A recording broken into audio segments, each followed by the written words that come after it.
and run my mouth. You know how we do. How's everybody doing tonight?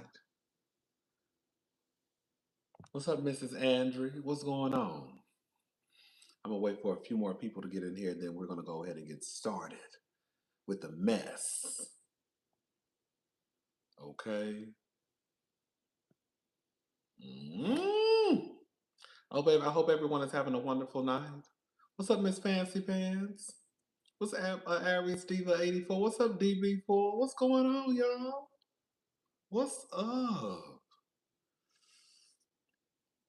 Okay, what's up, 6899? What's going on, y'all? Come on in the room. Okay? Baby, come on in the room, baby. Come on in the room. I said, come on. Come on in the room. Come on in the room. Come on, South Africa. Yes. Yes. Now, I say this all the time, but honestly, tonight, I cannot be on here all night because I do have to go to the gym. Okay? So tonight, I really have to try to stick to a very tight schedule. Okay? We're gonna have to really practice some time management tonight. Cause I gotta go try to get my fitness on. I'm so serious. Anyways, y'all, let's go ahead and get started. So we're going to start out with just a quick update on the queen, okay? Or at one point in time, she was referring to herself as the king. Beyonce, man accused of stealing Beyonce's unreleased music takes guilty plea. So Kelvin Evans, the man accused of stealing unreleased Beyonce music in Atlanta, pled guilty in court on Tuesday, avoiding an impending trial. During the hearing, Evans accepted responsibility and was sentenced to 5 years, with 2 years to be served in custody and the remaining time on probation. A second charge was merged into the first count as part of the plea agreement. As part of the probation, Evans was ordered to avoid the location tied to the case, have no contact with the victim, okay, and commit to no further violations of the law. Evans faced charges of criminal trespass and entering a vehicle with intent to commit theft, according to the October 2024 indictment. So, it is what it is. At first he was trying to, he wanted to go to trial, even though he already had a very shaky past. The girls who already be in trouble with the law, I can understand, depending on what you've done, if it's your first time in a courtroom. But girl, when you already have a shaky past, when you already have the numbers are not on your side, I think that you might want to go ahead and take the best thing available. I also think this too. I think that whoever those employees were, Beyonce, I don't know, but based off of, unless Beyonce has changed, I could see they probably received a pink slip in a white box. If those were my employees, what's up, Mimi?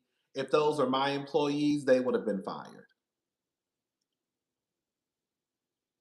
They would have been fired. Because the fact of the matter is, girl, why are y'all leaving something this sensitive in the back seat of a car, girl, in the car, period? And no one should have this except for the people who have it. They would have been fired. They would have been gone. We're running a tight ship over. We're running a real tight ship over here, girl. Why did you leave that? Why did y'all even leave this in the car to begin with? As soon as y'all left, y'all should have went straight home, girl. Locked whatever you need to lock up in a safe, and then take it out when it was time to leave the next day or later on that night, whatever. But to leave it in the car, they would have gotten fired. And based off of the fact that we've seen Beyonce on stage talking about somebody's getting fired, hey, girl, Beyonce will fire you for less. Okay, Beyonce fired somebody because the lights didn't come on in time. Okay, be very clear. When the lights didn't come on at the Beyonce concert, and she said somebody's getting fired. Hey, what's up, Kim? What's up? somebody's getting fired. Hey, hey, girl. She said lights. She said lights. The lights didn't come on. And then she said somebody's getting fired. Hey, hey, girl. So if she was firing people, she was firing folks over lights, camera, action, then I know she fired them people, girl, for getting her shit stolen. Okay? Anyways, shout out to Beyonce. Um, I wonder if she feels so. I wonder if she feel bad that man went to jail. I wouldn't. You steal my shit and see how fast your ass going to jail. Steal my stuff and see how fast you going to jail. And no, I'm not coming to ask the judge to be soft on you because you a grown man. You knew what you was doing, girl. You are going to jail, just like that. Okay. Anyways, let's go ahead and move on. I told y'all, girl, we got to get through it tonight, y'all. I gotta go to the gym. I'm trying to get skinny. I'm trying to be skinny by summer. Okay, not this summer. Okay, not this summer. Yeah, not this summer. I'm trying to be skinny by 2027. Okay. Anyways, baby, I wanted to come down here. So some of y'all probably don't watch The Real Housewives of Beverly Hills. But you know, there's a franchise, a housewife franchise. They're called The Real Housewives of Beverly Hills. And one of the castmates, her name is Dorit Kemsley. Dorit has pretty much been like the center, one of the main topics of conversation for the the last couple of years. Well, she is married to a man named PK. Um,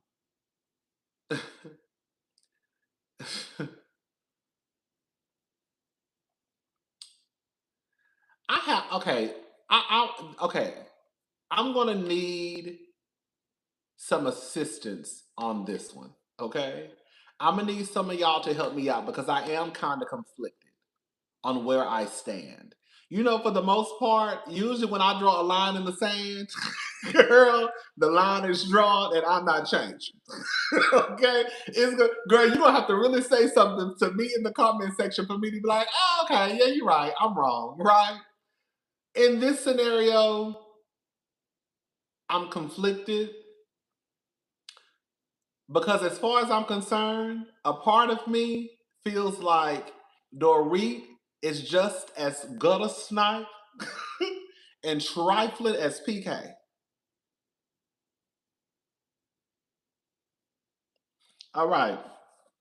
So I'm over here minding my business the other day, and one of my friends sends me an article, a tweet. Oh, girl. How do I stop this? Oh, I'm on the wrong thing. No wonder. Okay. Okay, here we go.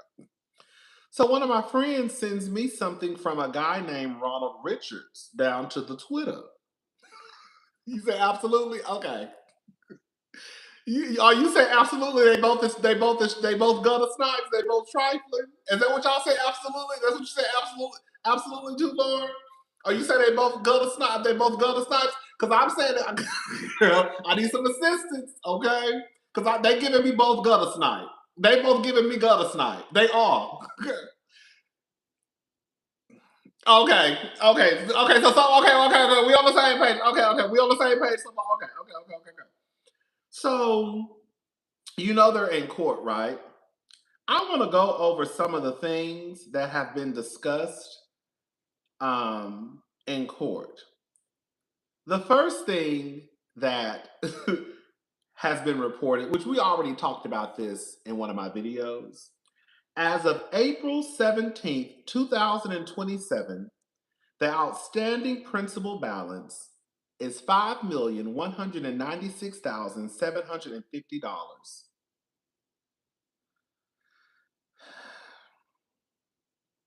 And the borrower owes $445,919.20 in connection with the loan. Girl.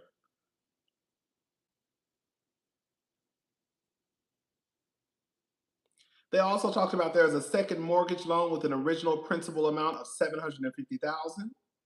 Then they talked about the interest The loan matured on September the 1st, 2025. Basically, the total amount due and owing to pay off this loan of May 15th is $895,956.39. Girl. So we talked about how much they're like $6 million in mortgage debt, okay? I'll have to read into this because if Dorit was so bad with money, then he would have custody of their children. Dorit has been spending like this. I agree, but I also agree too that these niggas don't be wanting the kids. Girl, no tea, no shade.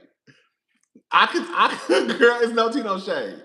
I know it's not for every man. There are some good men out there, but I really do believe, I don't give a fuck if you black, white, Hispanic, Asian, but these niggas don't be wanting these kids. They can see you have horrible spending habits and still don't want these kids. I don't think PK, I remember PK was gone for about 2 or 3 months, they said. Okay. Let me tell you something. PK is too deep in these streets with Mo for me to think that he gives a damn about those kids. I'm gonna go ahead and say it. I remember Dorit saying that when PK come back into town, he might see the kids on a Saturday. Girl, what? You see your kids. One day, I remember PK was gone for about 3 months. Dorit was really a single married mother. PK don't get no girl. I don't give a fuck if you white, black, Hispanic, Asian. If you're trifling, you're trifling. I don't think PK give a fuck about them children. Do I think that he wants harm caused to his kids? No. But I believe this. I believe there are a large group of men, not to go off into a whole rant. I believe there are a large group of men out there who, if they know that the kids will eat, be clothed, and not necessarily abused, I think they'll be okay. Girl, my kids are with their mama taking care of them. I really do believe that.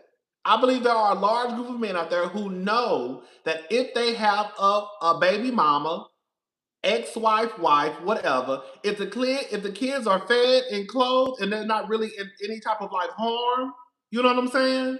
Then I think they're like, well, bitch, she got it. They good. I think PK is one of those men. They're really not gonna hurt those children. She gonna feed the children. She gonna clothe the children. She gonna make sure the children are okay. So PK gonna be in the streets. And then when I see the kids, I see the kids. There was some stuff that I was on Dorit's side about. You know, I don't think it's fair. I'm about to say something that's gonna shake the table a little bit. I don't think it's fair for there to be a primary parent and the other parent pop in and out of the picture. Like PK wanna, go to work 3 months, come back home, and then want to start telling Dorit how to run the household. Nigga, you don't even be here. You can't come back and tell me how to raise my goddamn children. Your ass don't even be here. You come home 2-3 times out the year. And then when you come home, you want to start telling me, girl, how to run the ship. No. I'm sorry. I truly believe that. And I think PK was one of those men. He wanted to come home and want to start throwing weight around because I'm the husband, I'm the daddy. Yes, you are the husband, and yes, you are the father, but you don't raise your children. Dorit raises those kids. You are the father, you are the husband, but you don't raise your kids. Dorit raises those kids. Anyway, so back to what I was saying, because we about to drag Dorit. Girl, it's like, you see how I can do? You never know whose side I'm gonna be on. Because 1 minute I'll be on your side, about 5 minutes, girl, I'm scalping. Yeah, that's exactly what's about to happen. Dorit fans, don't get too excited. You think I'm on Dorit's side? Just give me about 5 more minutes. Okay, and we're gonna be dragging. Okay. Anyway, so yeah.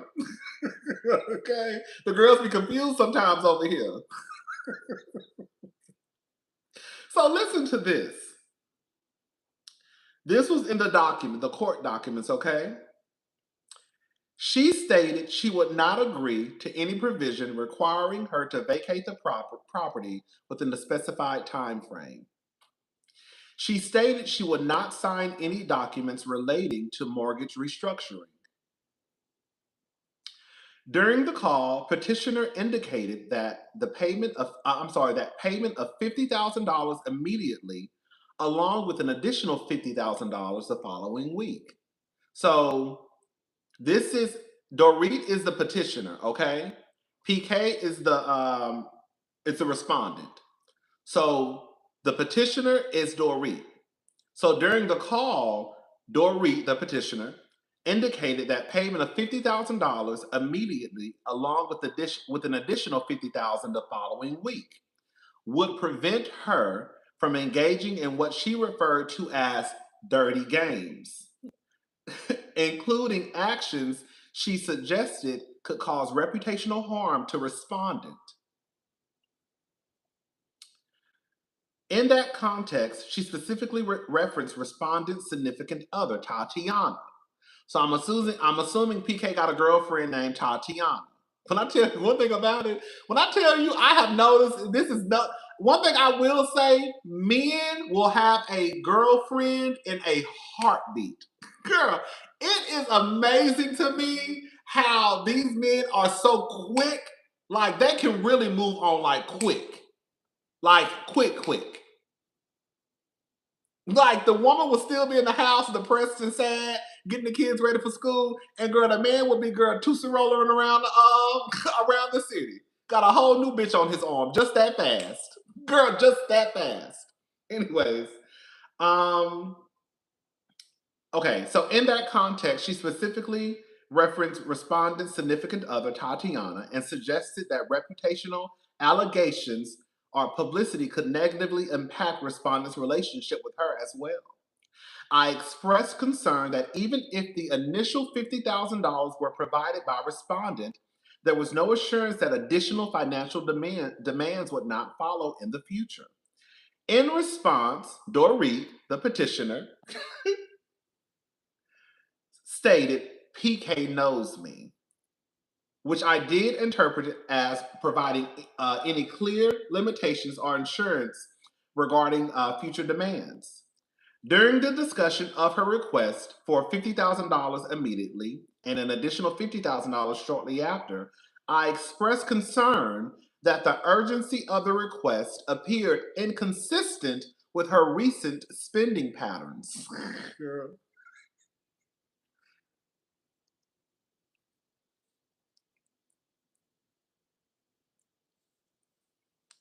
I noted, based on financial information previously shared, her expenditures appear to exceed $1.4 million since June 2025 and $500,000 within the last 3 months, including substantial purchases at luxury retailers such as Louis Vuitton, Hermes, Chanel, and various online platforms.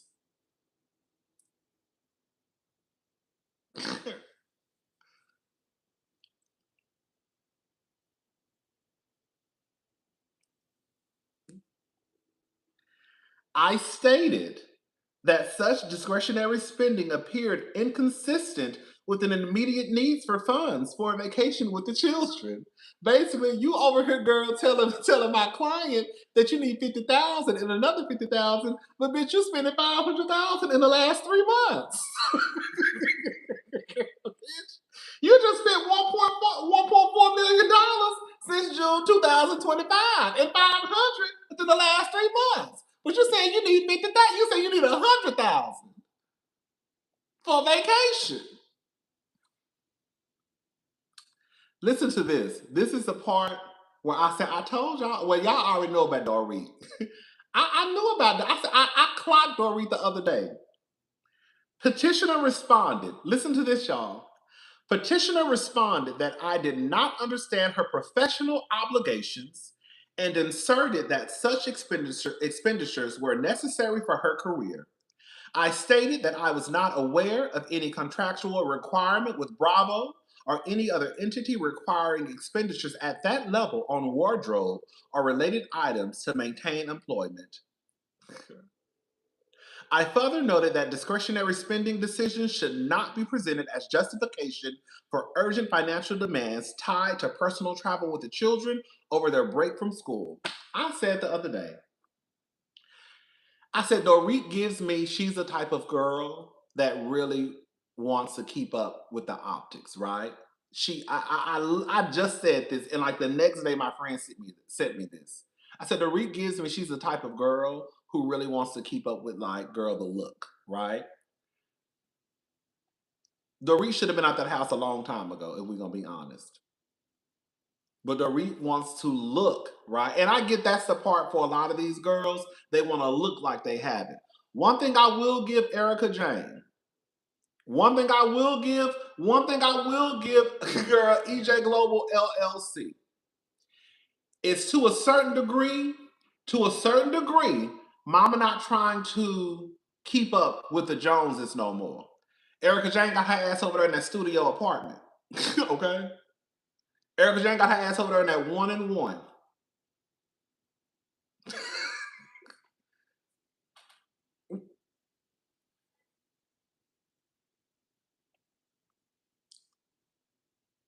You know what I'm saying? I'm not saying, girl, Erica ain't trying to keep up with, girl, Erica got her shit and went to that and went to that 1-and-1 apartment.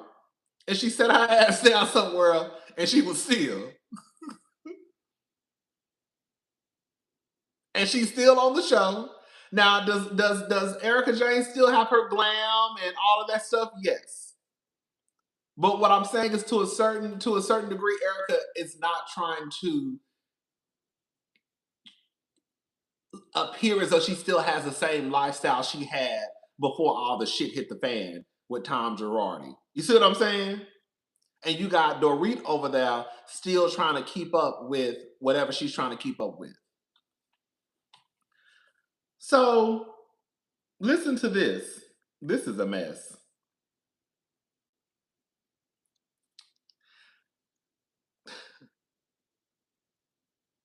This is according to TMZ. Real Housewives of Beverly Hills star Dorit Kemsley claims her estranged husband PK Kemsley stopped paying the bills on their $6 million mansion amid their bitter divorce. TMZ has learned sources close to PK claim he paid the bills for years and only recently stopped due to Dorit's wild spending. TMZ obtained a scathing email from Dorit's team, filed by PK as a part of the nasty divorce, which is dated April the 15th, 2026. Dorit's team claimed that first and foremost, contrary to PK's representations, Dorit has always been agreeable to placing the house on the market as long as reasonable protections are in place, adding that Dorit needed adequate financial support, including an immediate $50,000 payment. And then it just goes on to say that PK said he can pay the mortgage, but he doesn't want to because I'm sorry, the letter goes on to say that PK admits that he can pay the mortgage. However, he simply does not want to because he wants to starve out his spouse to force a sale of the home where his children live. I get it. Like people, like I get it. I'm not a parent, praise God, hallelujah. I do understand how you don't want to be moving your children around, right? I do believe that children should have stability and structure. And I understand how you do not want your kids, a responsible parent, does not want their kids bouncing around from address to address. But I also believe that Dorit just wants to be in that house because of the show and because of the way that it looks. I don't necessarily, I don't necessarily believe that Dorit is really putting her children in the decision to try to remain in the house as long as possible. I really think it's all for the show. I do. I do.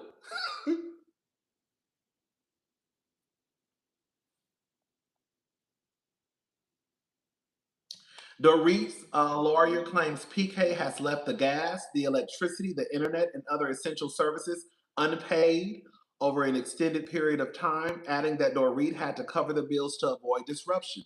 I remember I was on Dorit's side. Because PK, man, PK would have had a fist fight. Come on, tell you right now.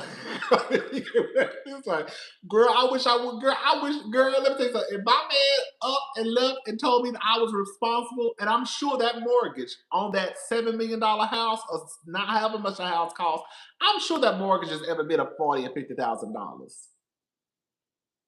I'm sure that's a nice, that's a nasty mortgage payment. So I was on Dorit's side at first, like, nigga, you gonna try to leave? And then I'm gonna be paying this high ass mortgage? Girl, who? Who? Who paying this mortgage? But on the flip side, that's why I'm saying, girl, it's two different sides, right? Okay, now this is the part. Now let's bring this up, okay?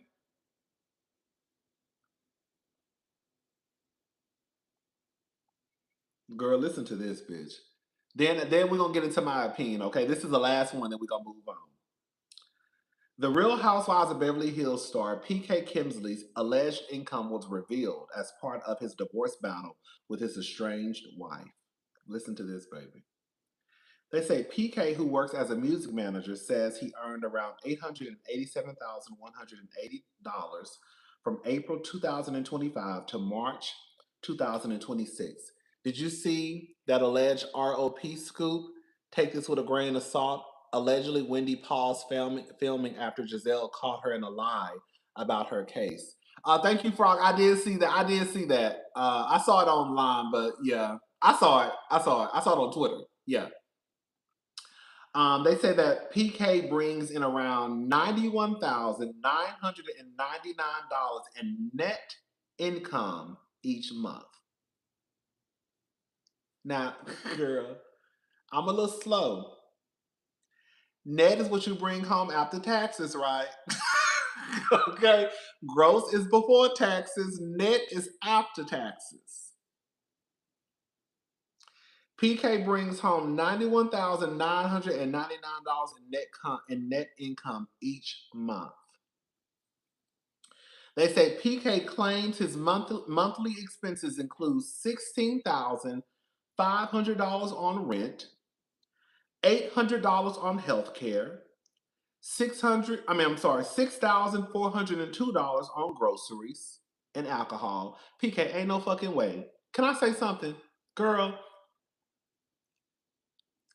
ain't no way PK walking around here looking the way he look and he's spending $6,402 on groceries. No.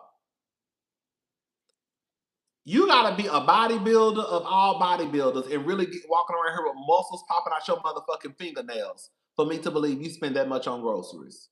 Only a person, and I don't even believe I would believe a person who take care of their body spend that much. PK walking, but PK don't spend that much on. PK, you probably spend that much at the motherfucking club when you in sections. He better get a Costco membership, okay? He says $3,000 on utilities, $1,770 on entertainment and gifts, and various other bills. The docs say he has around $435,000 in cash and bank accounts, and another $2 million in property. Now, in the filing, PK says he believes that Dorit was earning at least $166,000 per month. Okay, now let me just get into what I want to say.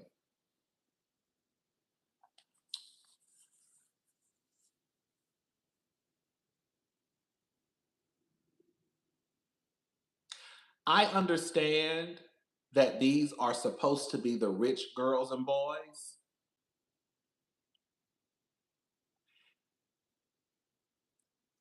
Girl, if I were making $91,000, well, how much that nigga make? Let me see how much he make.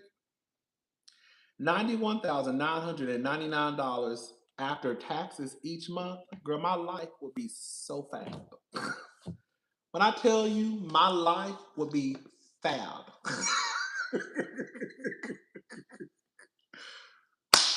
girl, girl, girl, my life would be so fab if I was making $92,000 a month after taxes. girl, the way I would be going, girl, I would have got me a cute little townhouse. Okay, I would have went and bought me a cute little townhouse. Probably got me a car or two. Girl, I would be fab. You could tell me shit. I get these are supposed to be the rich girls. I really believe that PK and Dorit were living beyond their means. Because when you really think about it, I don't think that's enough money to be living in a $9 million house. I don't think it is. I know that $92,000 is a lot, but I don't think that $92,000 is enough to be staying in a house with the mortgage payment that was probably high as fuck. Now, it would be one thing if Dorit and PK had a mortgage payment of like $10,000. You know what I'm saying? But I believe that mortgage on that house clearly is a lot based off of the numbers that we've read. $90,000 after taxes is not a lot to be sitting in that house. Now, when you factor in Dorit's income, how y'all can't afford to pay for that house?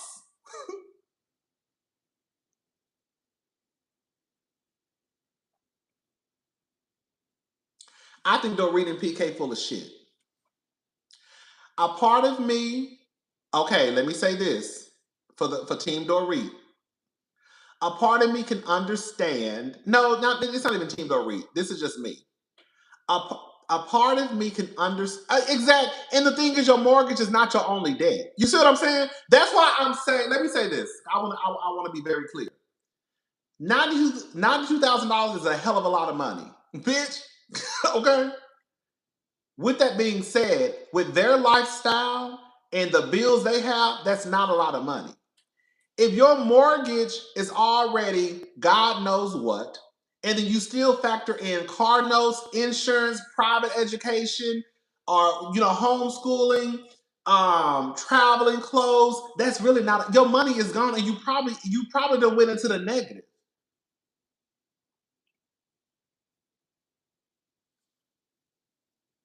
But PK say the REIT's supposed to make $166 a month.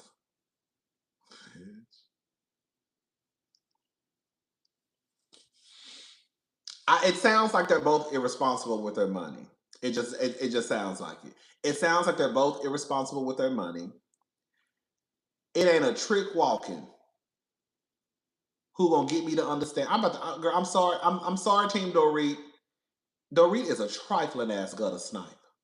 Hey, Rodney, I need that sudden alimony. Okay, PK and Dorit were living above their means, and Cal knows what's up. And that's why she kept telling Dorit, chill on the spending. Here we go. Come on. I didn't watch this season. Thank you. I didn't watch this season, but I did see a clip of Cal telling Dorit, girl, we're not in the same financial situation.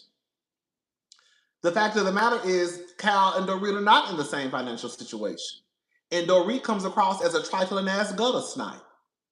Because, bitch, how the fuck you sitting around here spending all that goddamn money on clothes, Louis Vuitton, Hermes, going and buying bows, goddamn expensive ass. I watched the first 2 or 3 episodes of this season. I didn't watch after that. And I do remember her buying bows or Hermes blanket. How the fuck you walking around here spending all this money on clothes and shoes to keep up appearances on this show, and bitch, your goddamn mortgage ain't paid? That's some ghetto ass shit, and y'all know it. How in the fuck are you walking around here and your husband is saying that you make $166,000 a month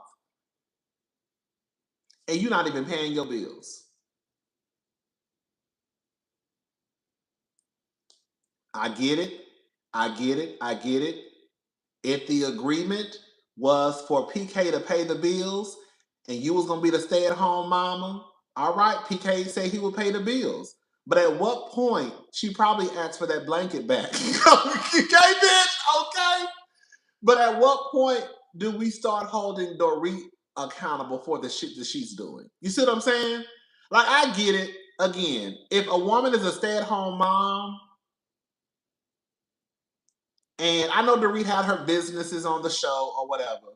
But if Dorit was a stay-at-home mom, a stay-at-home wife, and you had PK who said he would pay the bills, and that was the agreement.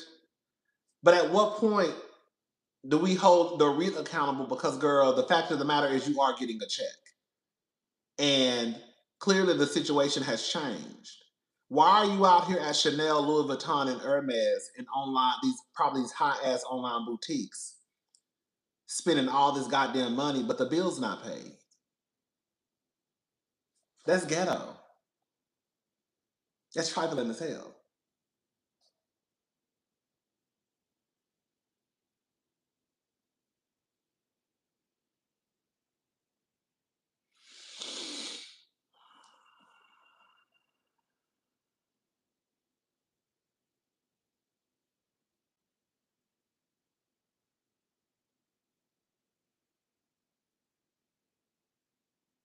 And based off of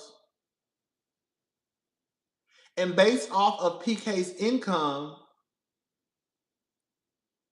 y'all never could afford that house. They never could afford that house.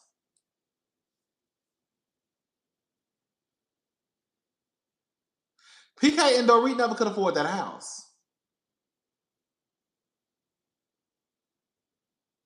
That is true. Okay.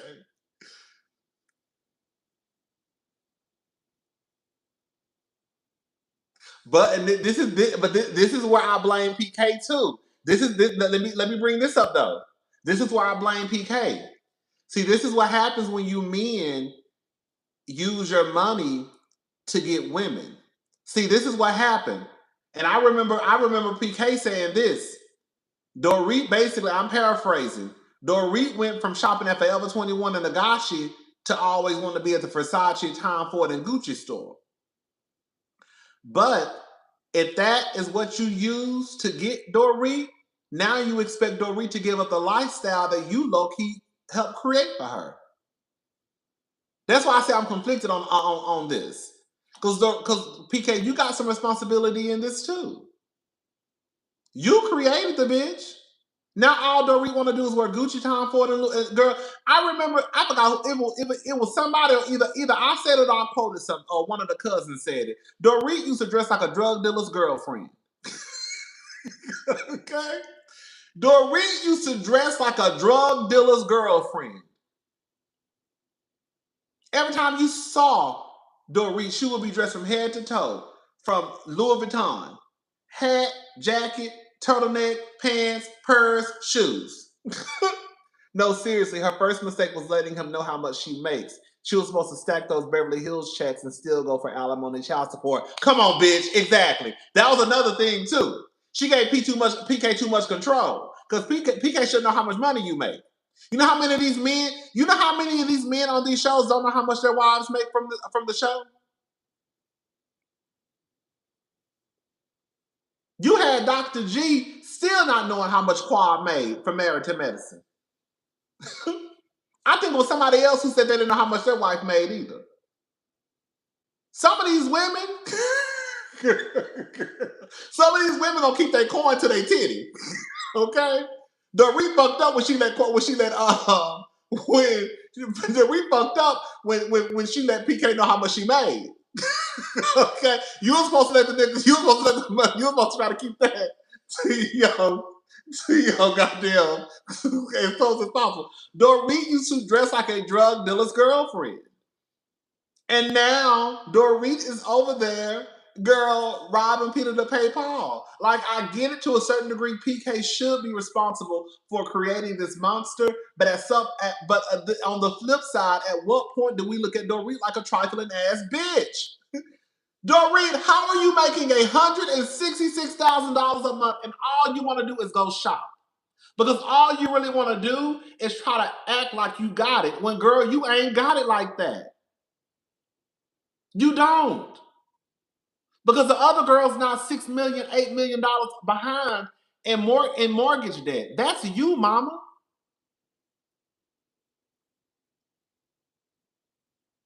And that's exactly why Sutton told you, bitch, argue with a bitch, girl, argue with somebody who wallet fit. Cause bitch, I'm big Sutton, bitch. Okay? Sutton get $300,000 or $350,000 in spousal support after taxes.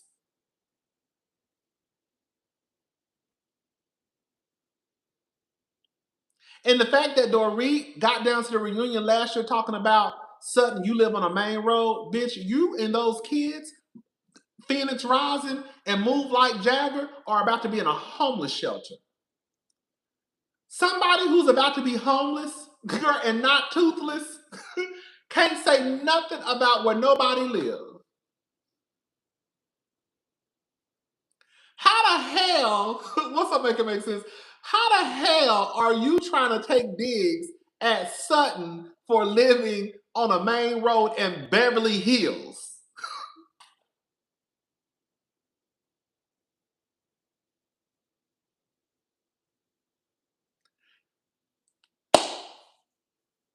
Dorit makes $166,000 a month. PK makes $92,000 a month after taxes.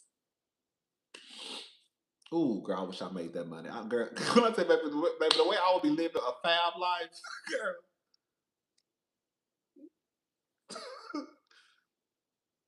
And then y'all wonder why I've been on Dorit and PK's ass about that goddamn fake ass robbery. I told y'all I think that PK set that. I don't think Dorit set it up. I think PK set that robbery up. I think that PK. This is the thing. Remember when Andy asked? This is the thing, right? Dorit is delusional as fuck. Everybody knows based off of let me tell y'all something. I knew something was up. This is why I'm good at what I do because I pay attention to shit. I remember when I started watching Real Housewives of Beverly Hills season 10. I didn't know anything about Dorit. I didn't know anything about PK. I was perplexed when I saw the producer ask PK, what does he do for a living? And I came down here and I said, why in the confessional are they asking PK what he does for a living if he's already been on the show? You should know what he does for a living.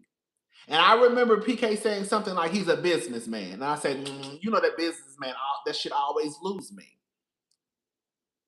The only time you should be asking PK what he does if he's new to the show.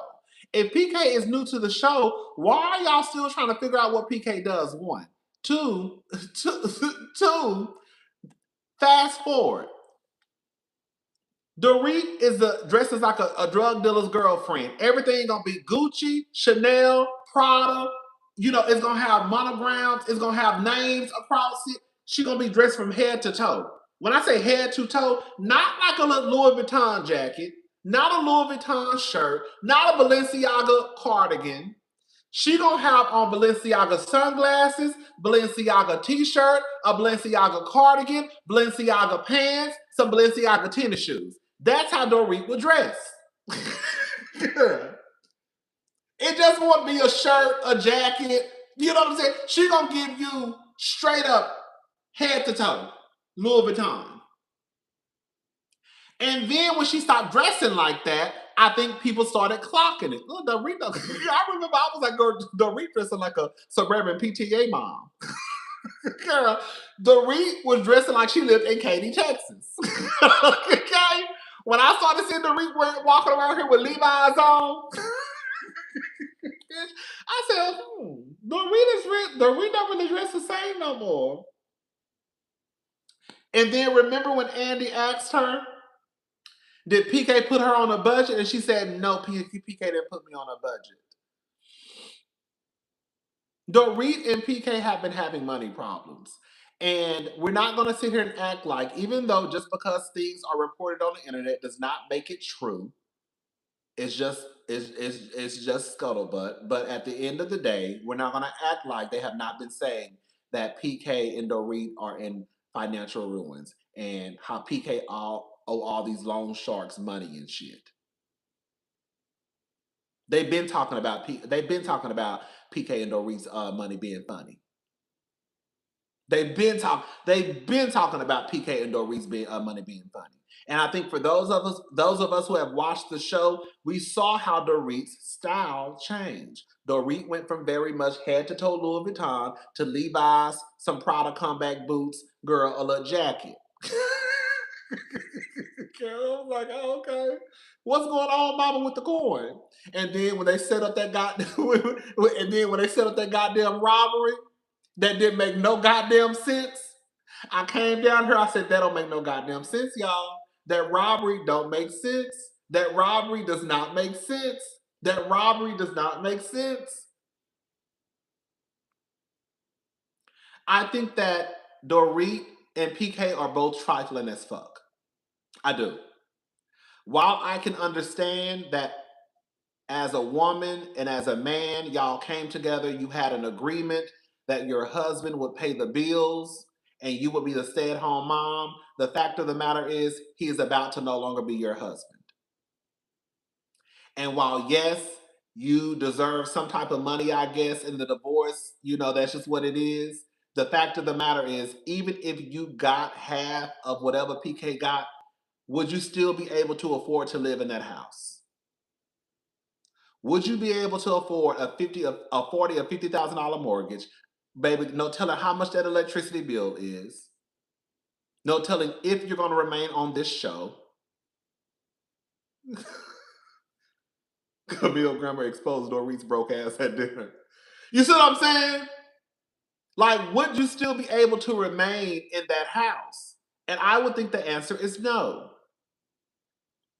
It shouldn't have taken this much for Dorit to finally be like, oh yeah, I'm going to look for me and the kids a house. Girl, you should have been at that house a long time ago. But again, Dorit wants to keep up appearances. These Real Housewives of Atlanta shows, they be fucking the girls up. I don't give a fuck what none of y'all say. Porsha gonna be next in line.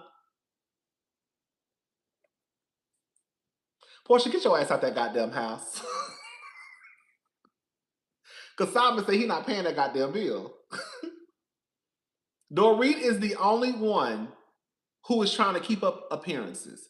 If Erica Jane, with all the shit she got going on, if Erica Jane can suck it up and go move into a 1-bedroom apartment, bitch, my girl, look how the girls have fallen. Girl, the brokest bitches on the goddamn show, Dorit and Erica Jane. Girl, if Erica Jane can suck it up and go stay in a 1-bedroom apartment, girl, okay, a pool house. Bitch, when Erica Jane mama come over, girl, she got to sleep in the same bed with Erica Jane, girl. Bitch, when Erica Jane mama come over, they gotta share a bed, girl. I said, God damn.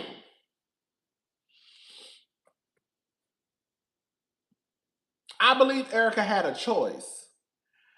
I believe this is what I'm saying. Erica didn't try to put herself in a bind by trying to keep up with appearances to the point where, girl, I'm worse off than what I started. You see what I'm saying?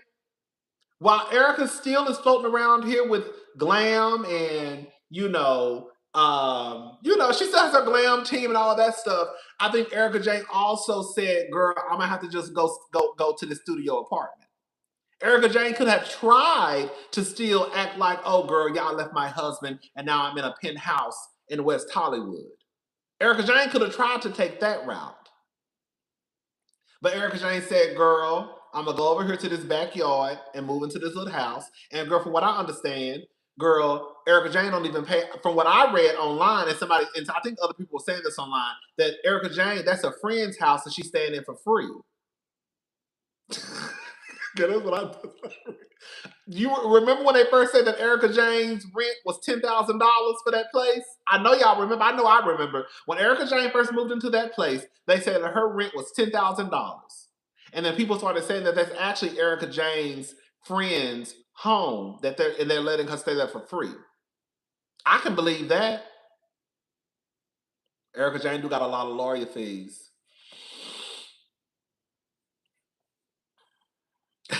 Erica said her valuables at her mama house. Well, actually, Sutton clarified last reunion that the $350 net per month was on top of the child support payment, shared investments, and sport team. I know that's right. Bitch, Sutton hit it out the ballpark, bitch. That's what I'm saying. Like, and you got Sutton, girl, Sutton don't even try to live, Sutton don't even try to live like Dorit. Sutton went over there, got her a regular house in Beverly Hills, and set her ass down somewhere it was still. It really is the girls who be the brokest who try to do the most. Dorit, get your ass up out of that house. And while all the girls were talking about and laughing about Garcelle, Garcelle ain't got no money issues, baby. Garcelle is living within her means. Even if she gotta live an hour or two outside of Los Angeles, girl, she going where her money can take her. Dorit, bitch, you need to follow Garcelle and get your ass out there to wherever she living and look for a house.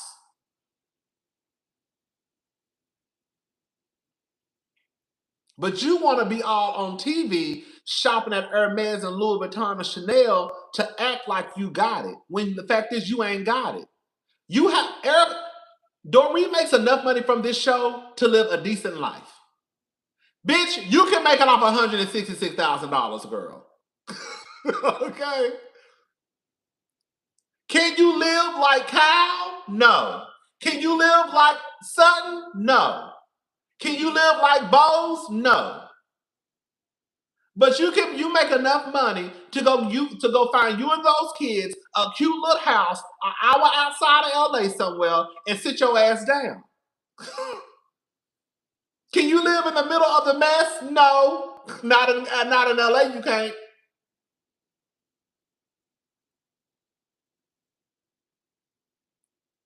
I don't necessarily feel bad for Dorit. I don't. And now y'all know usually, I'll be like, I feel bad for the woman. I don't necessarily feel bad for Dorit. Because Dorit has income. She's just a gutter snipe who want to go shopping every motherfucking day and not take care of her goddamn business. At this point, the nigga is gone, Dorit.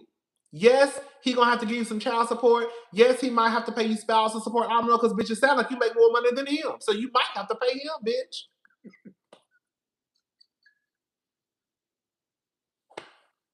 Okay? You might have to pay him a little coin. Thank you, Elizabeth. Hey, are you watching Rhode Island is Good TV? No, I have not watched. I haven't watched one episode. Girl, we need to move to the valley. Down in the valley where the girls get naked. If you got benzene, you know she gonna shake it. Girl, we need to move to the valley, baby. Down in the valley where the girls get naked, P Valley style. Girl, Dorit, that's a trifling ass bitch. I don't care what none of y'all say. Dorit is trifling. And I'm gonna keep saying that Dorit makes $166,000 based off what PK said. And all she wanna do is go shopping. And then to turn around, and if y'all, Dorit is making it hard for me to drag PK the way I could drag PK, because I look at Dorit like, bitch, I get it. But on the flip side, how the fuck you gonna turn around, spend all this money at the goddamn mall, and then tell PK you better give me $100,000? Bitch, what? Bitch, I've been cussed Dorit ass out if I was PK. Girl, you done spent damn near $2 million. They say you done spent $500,000 in the last 3 months. And bitch, you gonna come ring my phone and say, bitch, I better give you 50,000 and then another 50,000, girl. I will cuss your ass the fuck out. Dorit been and got cussed out by me if I was PK. That's what I'm saying. Like, I hate, like, Dorit is not making it easy for me to have her back all the way through. Because Dorit, you are a tad bit trifling, girl. Dorit, you a tad bit trifling. Dorit, you's a tad bit gutter snipish. Dorit, you are. Dorit is a tad bit gutter snipish. She is.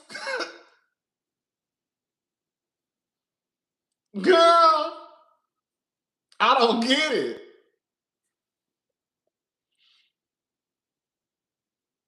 Okay. Okay, just a tad. Like, we gonna have to do better, mama. Like, we gonna drag these men, but girl, girl.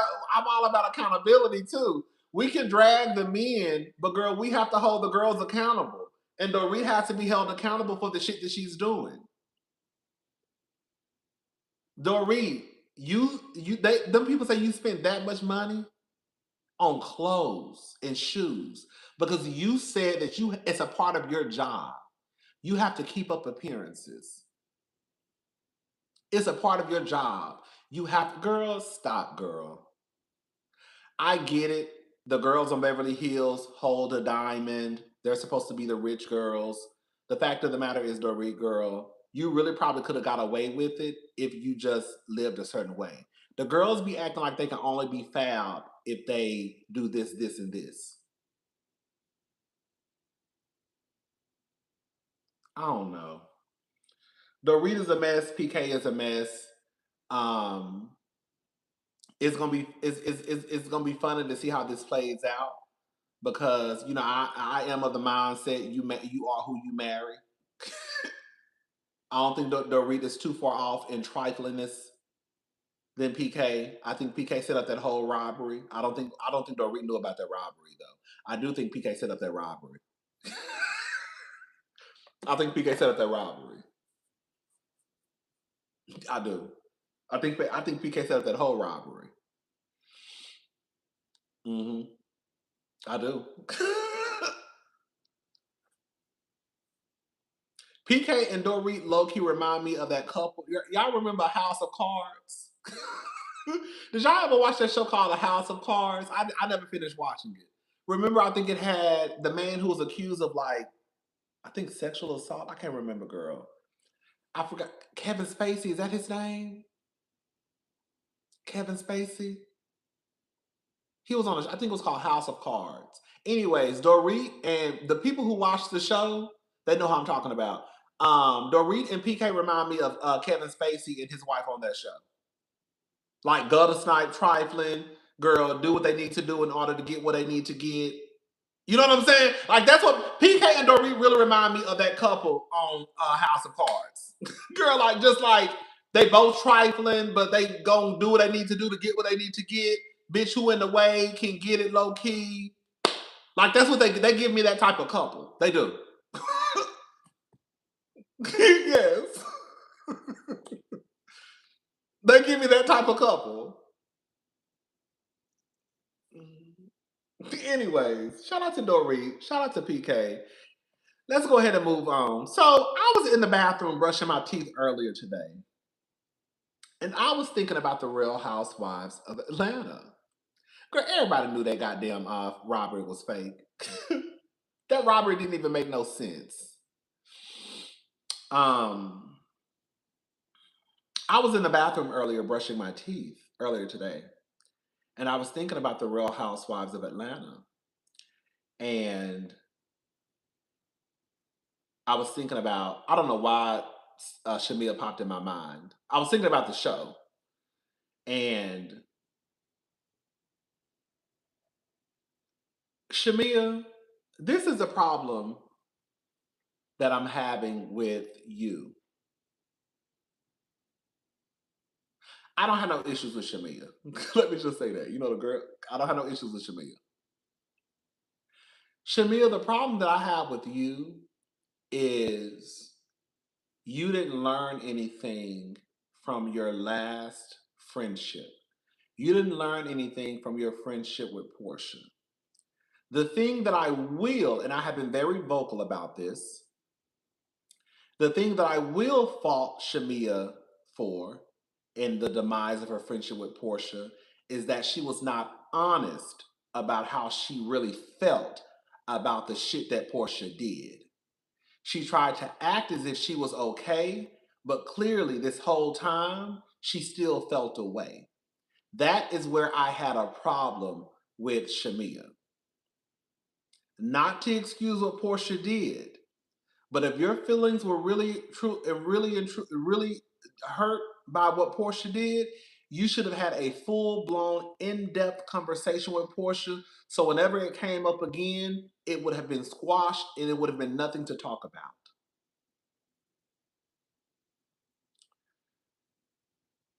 Shamea really did the same thing in that scenario. She did it with Cynthia. Because the fact of the matter is, Pinky was right in what she said about about Shamea. The problem is that Shamea tried to make it seem as though it wasn't that big of a deal. Or, she didn't have a certain energy with Shamea. So when Pinky came back and was telling the table or Cynthia about really how Shamea and Kelly felt, Cynthia was taken aback because I talked to Shamea earlier, and she didn't have this type of energy. Y'all see where I'm going with this? So then, when Cynthia goes back to talk to Shamea, Shamea then says, "No, Pinky is absolutely correct."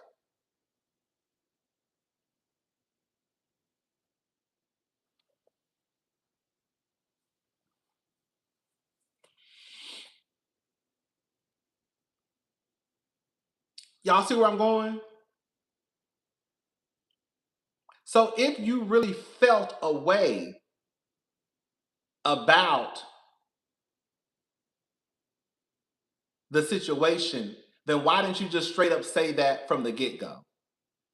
Why did it have to come from Pinky for Cynthia to then be like, "Well, no, that's not how Shamea was with me earlier. I just talked to her on the phone." Well, girl, to me, it was a whole different energy. Well, let me go ask her.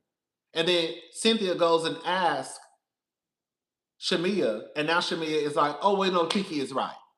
That's the problem, Shamea. You don't be wanting to say shit how you don't really want to say shit the way you feel.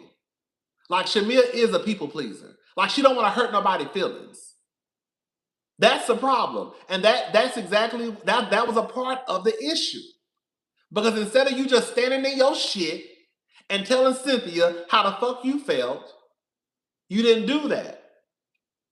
You was beating your chest probably with Pinky.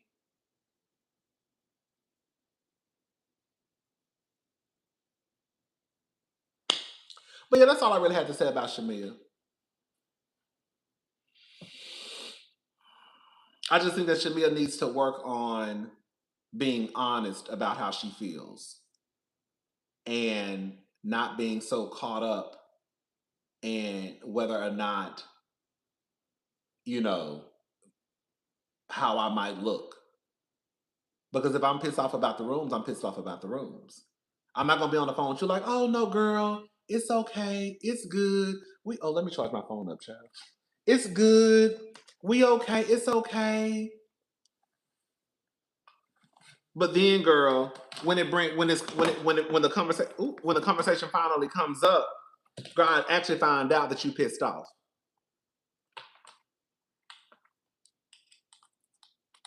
You see what I'm saying? Like when now that the conversation has come up again, I actually, oh shit. Now I actually see how you really feel. Now I actually know you really were pissed off. Instead of you just telling me you was pissed off the first time. I mean, we know when we had the conversation. Shamil gonna have to let that shit go. She is. She's gonna have to let that go. Because it's not I feel like I feel like she does a disservice to herself, just like as a grown woman. You know what I'm saying? Like just as an adult, she does a disservice to herself when she doesn't express to her friends how she really feels.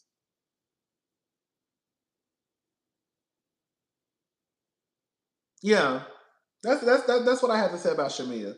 Shimmy Cocoa Puffs. She's gonna have to do better. But other than that, I ain't got no issues with Shamea, girl. She all right. She all right.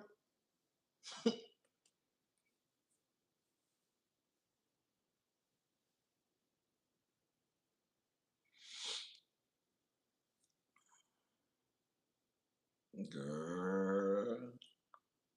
There they go, girl. Mm.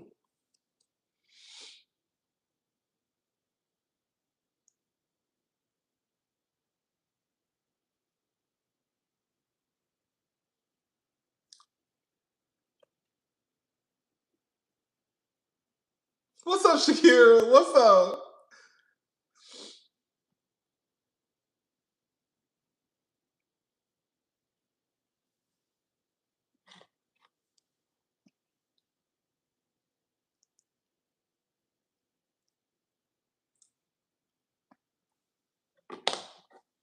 She is. She gonna have to work on that.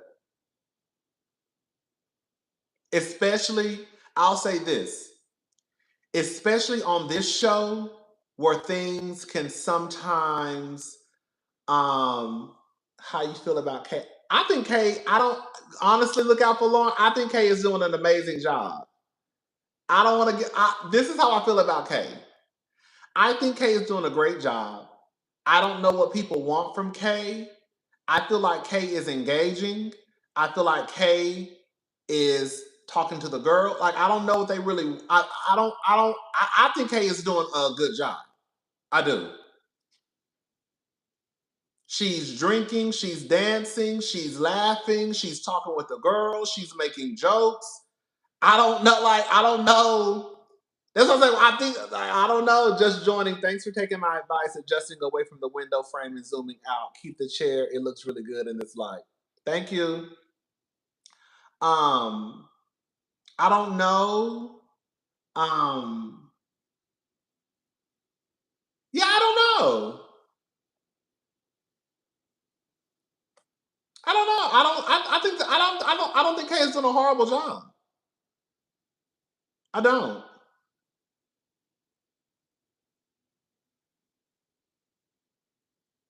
Mm-mm. She is sensitive. I will say, but Kay Michelle has also said that she's sensitive too. Kay Michelle is very sensitive, like very sensitive. But that's something that she has. That's something that she actually says herself that she's sensitive. And I will say, in Kay Michelle's defense, I do believe this is a different show than Love and Hip Hop. It really is. I had to think about this. This show is very group focused. Love and Hip Hop was not necessarily a show that was just focused on the same people getting together all the time. It wasn't. Love and Hip Hop, you might see this person film with this person. You might see a few of the girls film here. You might see a few of the girls film here. But on this show, the girls hang out a lot. So I can see how for her it is a different experience. The girls, the way the girls hang out on Atlanta and Beverly Hills is not the same way that the girls hang out on Love and Hip Hop.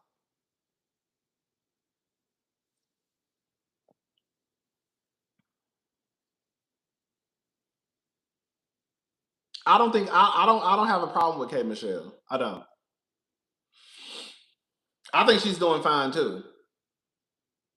I think that I really do believe this. I think that some of the girls want K Michelle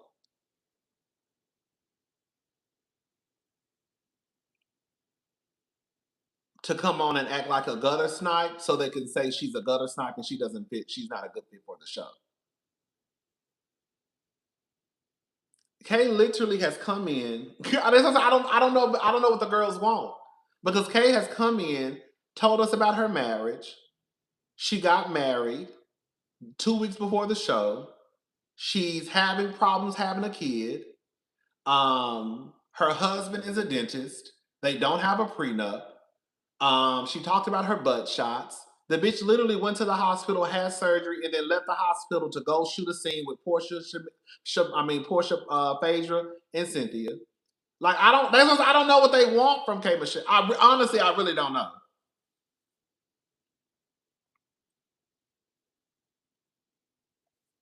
I don't know.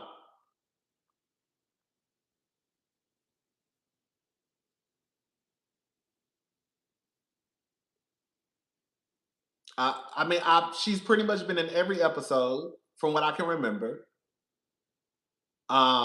Did she miss one? I don't know. I think she's pretty much been in every episode. I don't know. I don't know. This was what I kind of. This was I don't know. Honestly, I don't know.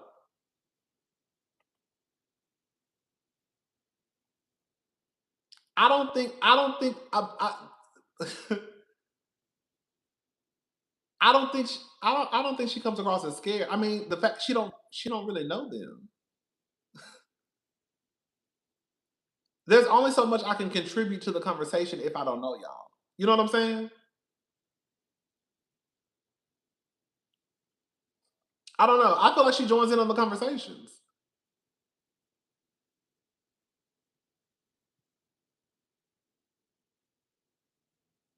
I don't know. That's what I don't know. I don't know. That's what I think they just want K Michelle to be just fussing and cussing. And because she's really not just fussing and cussing, it's like, oh girl, she's not doing nothing. I don't know. But she is talking to people. That's what I'm saying. I don't know why people can say she's not. She, when has she not talked in group settings? She talked at the nail salon. That was a group setting. She talked with Angela and Phaedra and Porsha. That was a group setting. Um, she talked with Shamea and Kelly. That was a group setting. Like, are y'all talking about when they all get together at a table and it's just all like all nine girls together? Like, I don't know. Like, K Michelle is talking in group settings.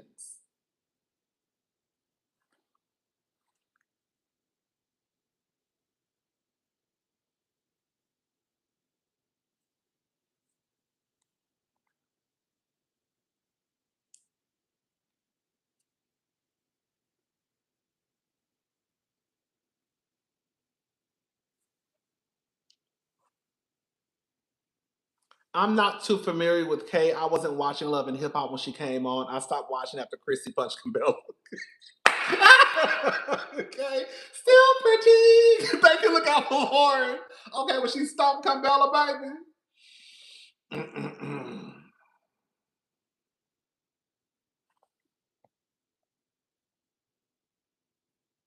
I think that's really what it is. I swear to God, I think that's what it is. I think she's getting dragged because it's clear she's friends with Shamea and Kelly. Portia, and I think she's scaring Portia, and I think she's scaring people because, I mean, scaring her because people aren't liking Shamea. I think that's what it is too. I tell you, it's about teams on this show. I can almost guarantee if K Michelle was dragging Shamea and Kelly, they would go for K Michelle. Well, because she's not dragging Shamea and Kelly, and the girls don't like Shamea and Kelly, you have a problem with K. Thank you, Emily, my favorite YouTube channel. Thank you for bringing me joy and laughter each day. Thank you so much.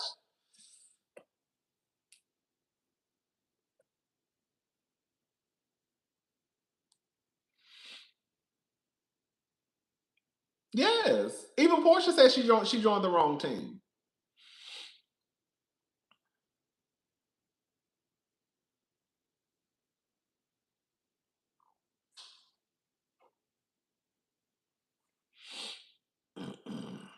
Yeah. I mean, it is what it is, girl.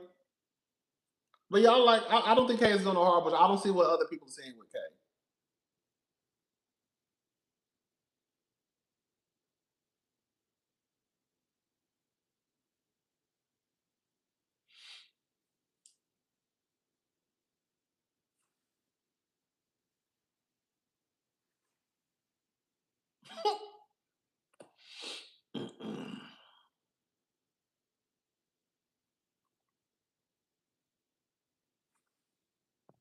Yeah.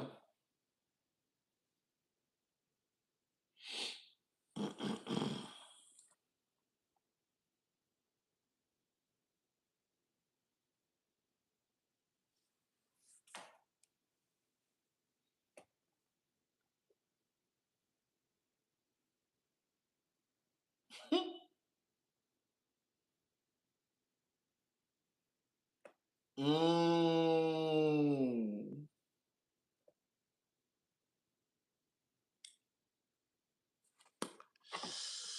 Yeah, child.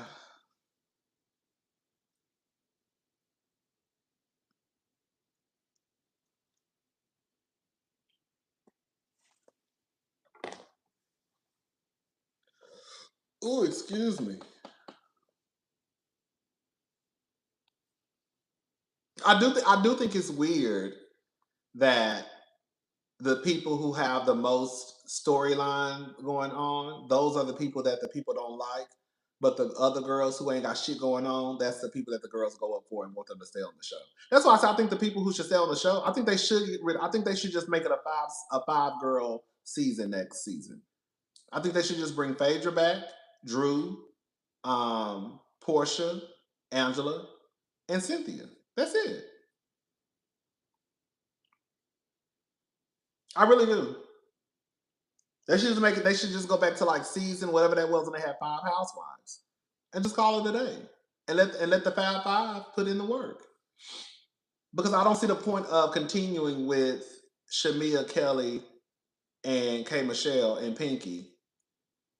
I just think I really honestly believe that they should just bring back Phaedra, Porsha, Angela, Drew, and Cynthia, and that's it. And then Pinky can leave, K Michelle can leave, Shamea can leave, and Kelly can leave. I believe Kay overhyped herself with the tweets before the show and it fell flat so far.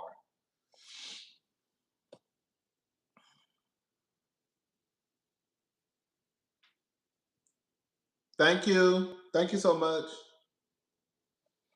Yeah.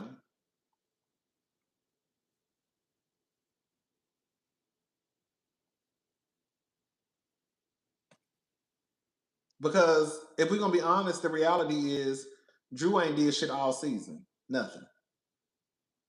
Phaedra ain't did shit all season. Nothing. Porsche ain't did shit all season. But lie on Kelly.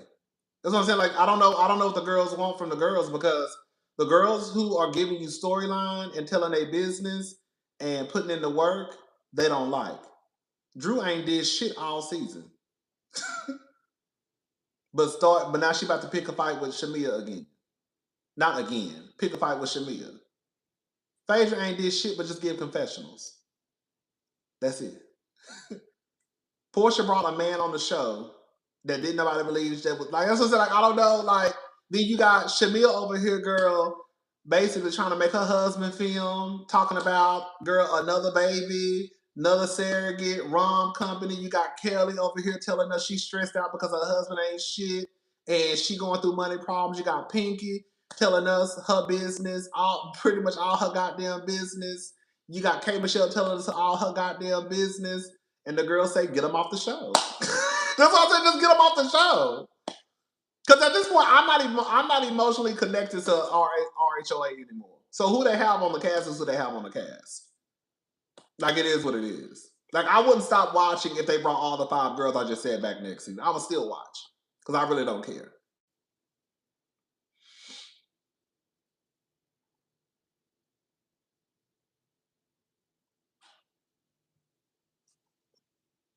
Girl, like the again, that's what's like the fact of the matter is the new girls are the ones who are carrying the show. They just are. Cynthia done put in more work than Portia, than Phaedra, than Drew. Cynthia is a friend and she done put more work into them. She done put, like, you know what I'm saying? Like, I don't know, like, the new girls are the reason why the show is working. They are the ones that are carrying the show, but those are the girls that the most of the viewers don't like and want off the show. So just get them off the show.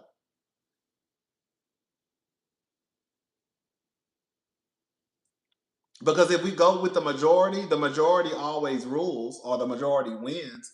And the majority of the people, from what I have seen, they don't want Pinky on the show. They don't want K Michelle. They don't want Shamia. They don't want Kelly. So if that's the case, girl, I ain't got enough input, of course. If that's the case, I think they should do what the viewers want. They should just bring on Phaedra, Porsha, Angela, Drew, and Cynthia. That's it. And then let the girls work.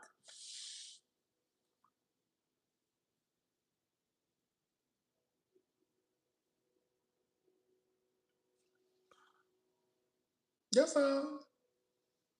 It's a simple fix to me.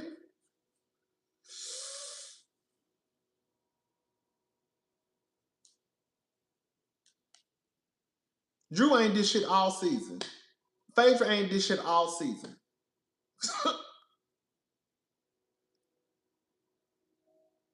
That's what I'm saying. Cynthia's carrying more than the ones holding the peaches. I give Cynthia that.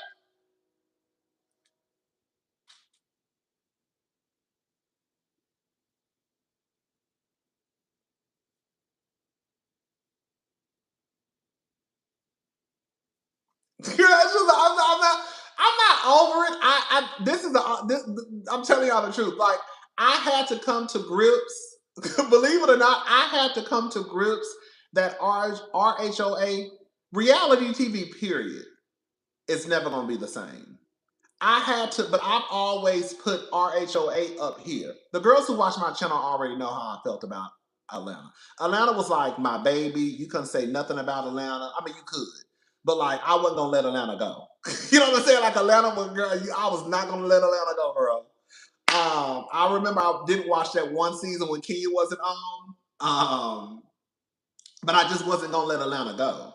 And then finally, I was like, "Girl, it is what it is. Like, it is what it is. Like, it's gonna be what it's gonna be. Either you gonna watch it, either you not."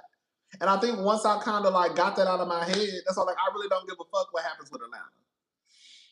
If they come back next season, they come back. If they don't, they don't. If they come back with 15 girls, they come back with 15 girls. They come back with 4 girls, they come back with 4 girls. They come back with 5, they come back with 5. I think that you should go with the majority of the viewers and just get rid of all the girls that they don't like and just keep the core 5. I really do believe that. Just keep Phaedra, because that's who the viewers like. Keep Porsha, keep Drew, keep Angela, keep Cynthia, and just get rid of everybody else. That's it. They'll be all right.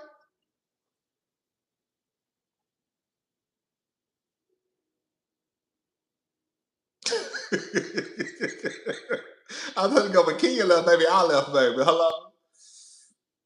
Mm. No, I don't want Atlanta canceled. I just don't care if Atlanta gets canceled. That's the difference. If they got canceled, they got canceled. They come back with 15 seasons. They come back with 15 seasons. I just don't care. That's what I'm saying.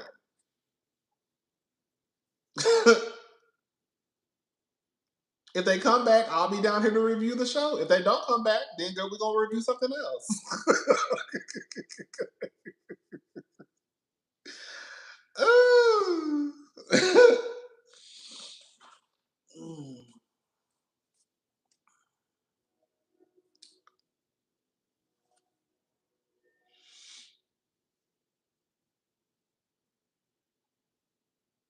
Yeah.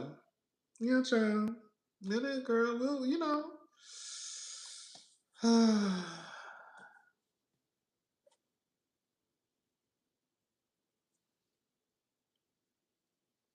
Yeah.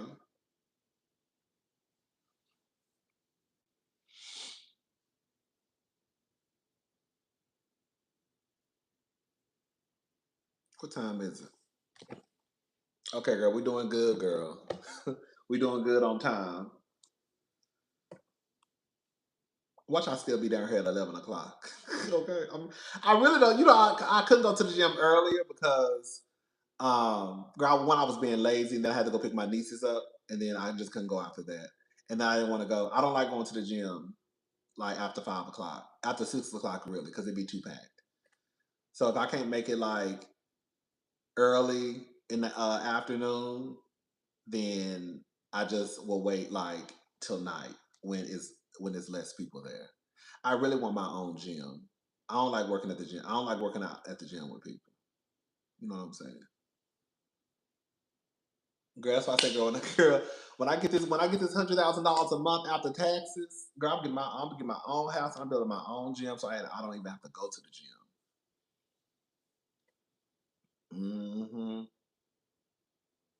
Do my own shit.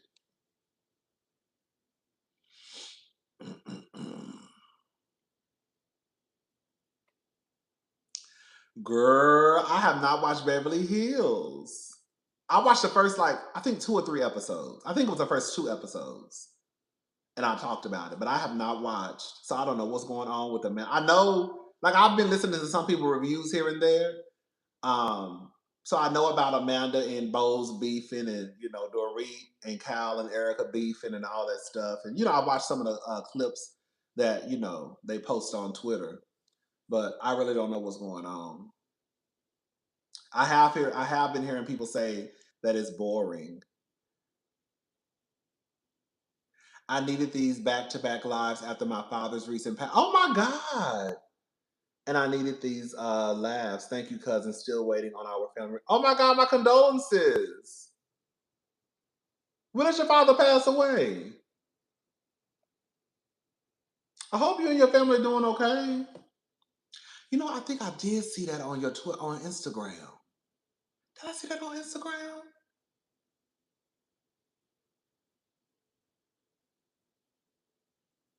I think I did. I'm not sure. But my condolences to you and your family.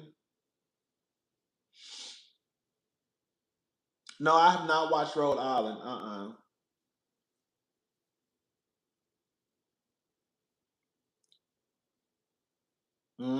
Last Wednesday. Okay.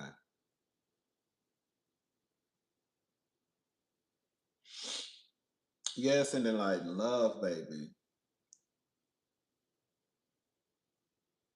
Oh, my back itching. But yeah, other than that, girl, shout out to Atlanta.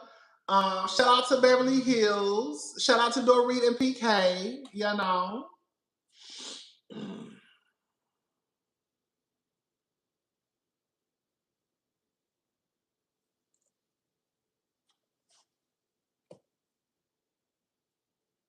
I might sit down and watch Rhode Island. I don't know. I haven't watched it. I might. I don't know, child. I got a lot going on, child. I might try to sit down and watch it. Yes, Married to Medicine is coming back. When are they doing the? Isn't the election coming up in Georgia or something?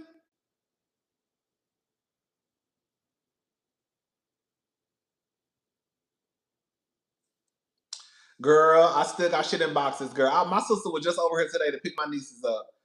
And I was like, girl, I don't know if she got enough space. I don't know what I'm gonna do. Girl, I got a box right here. Girl.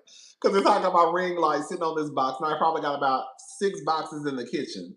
And then I have, I don't know, child. Girl, I'm gonna figure it out. Because I gotta get these boxes up out of here. When is the election? That's what I thought it was coming up. Isn't it today?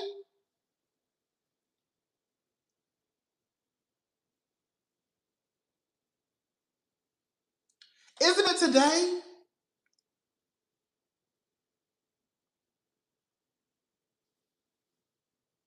Oh, okay, early, bro. I know RHOP is about to stress me out, girl. I'm not gonna let it stress me out, girl. Okay. Also, early vote. Okay. So when is the actual when does early voting stop?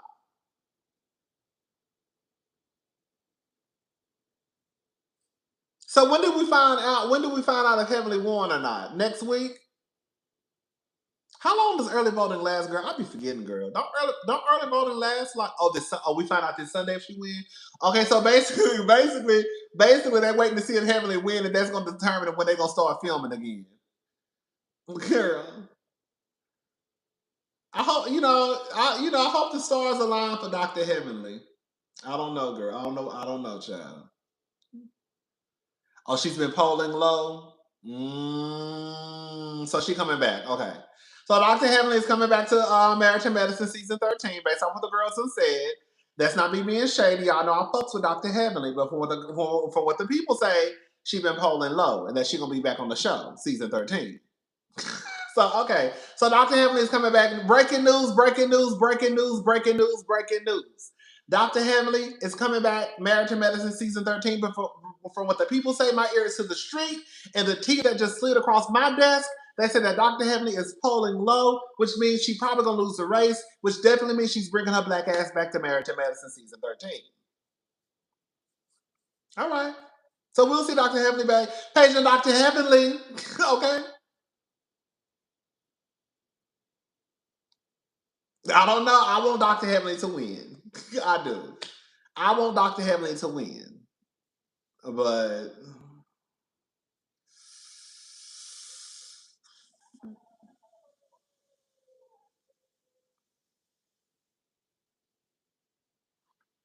no, this is not the last season. They got renewed for another season, so they're coming back season 13. They really need to get rid of Dr. Jackie if we're gonna be honest. I love Dr. Jackie. Y'all know I love me an old rich black woman, a stuck up one at that. Hello, oh nasty attitude heifer. Girl, I love Dr. Jackie because I know her attitude is fucked up. Even though, girl, Dr. Jackie ain't gonna never let you live down, girl. Even though, let me shut up. Um, uh, girl, even though Dr. Jackie, girl, you said that the black ladies was lazy. Let me shut up. But yeah, girl, I love Dr. Heavenly, girl. She's all stuck up, bougie, girl, fucked up attitude, rich black woman. I live. Girl, I live because Dr. Jackie money can back up her attitude. Dr. Jackie, Dr. Jackie out of Dr. Jackie Chanel bag can back up her fucked up, bougie, stuck up ass attitude. And that's a motherfucking period. Okay? Bitch, Dr. Jackie, oh, stuck up ass. I love Dr. Jackie. I don't know none of y'all say.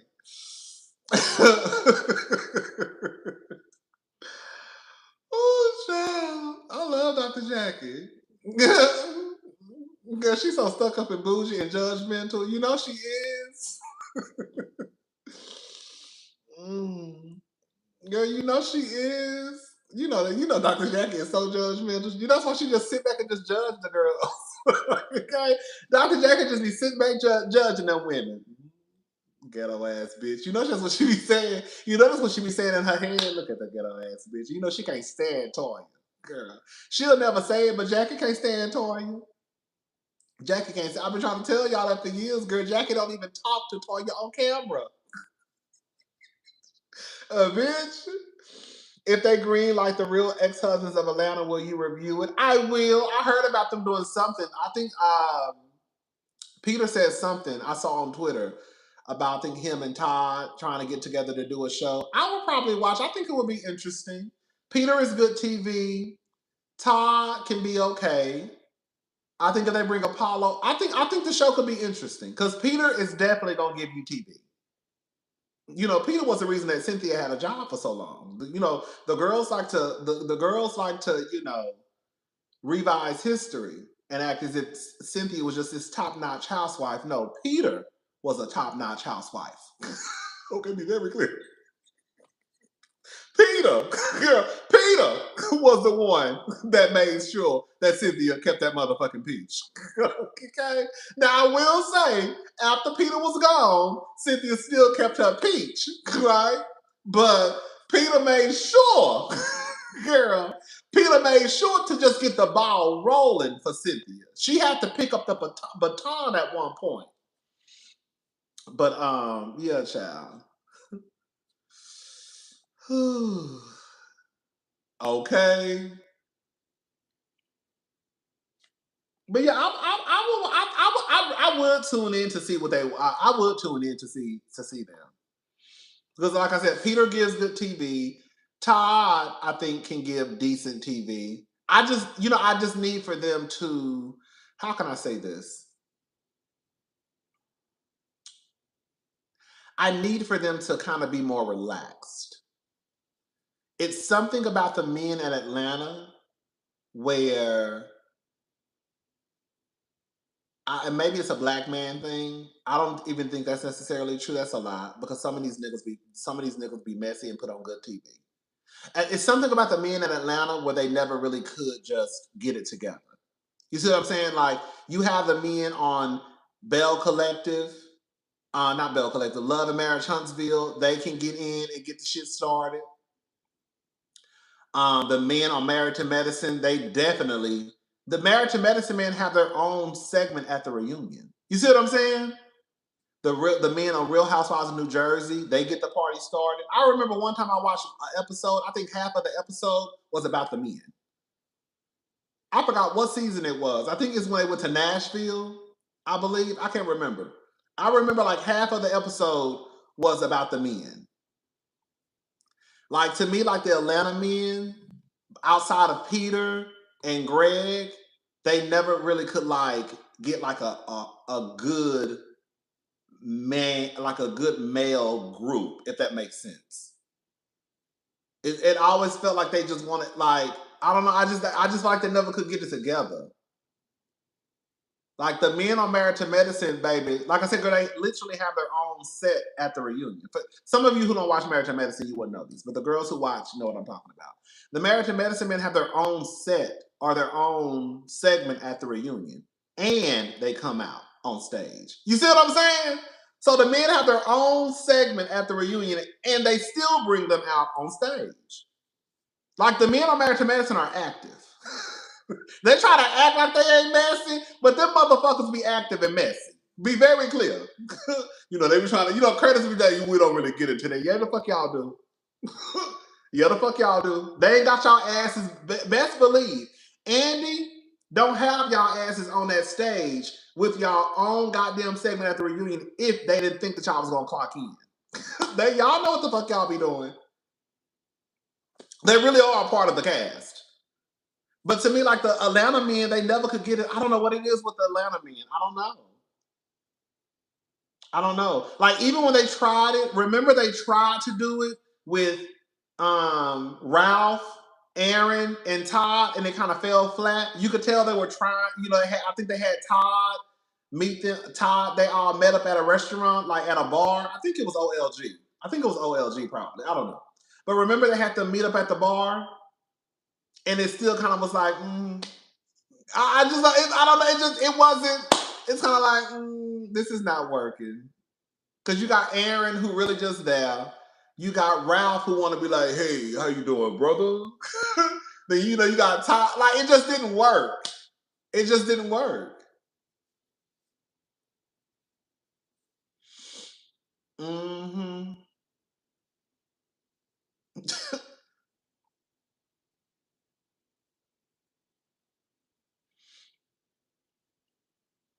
Come on, for a little razzle dazzle.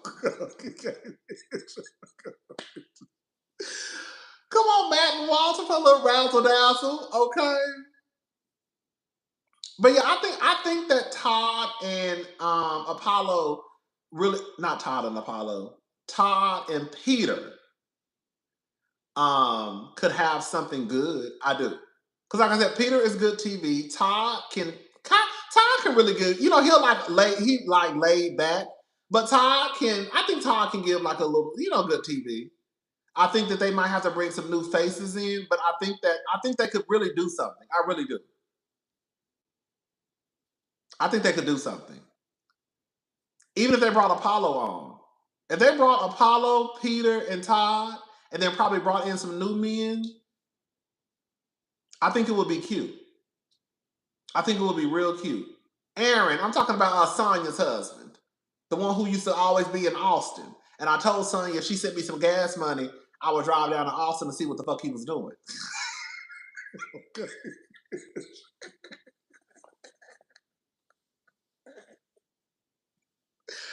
Remember Aaron? He was always in Austin. He had like a luxury car dealership or something. I told Sonya, girl, send me a couple of dollars for gas money. I'll drive down to Austin, bitch, and see what the fuck that nigga doing, bitch, and report back to you.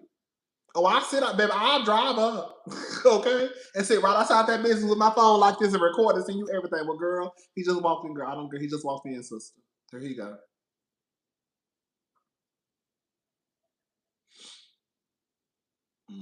There you go. You see him?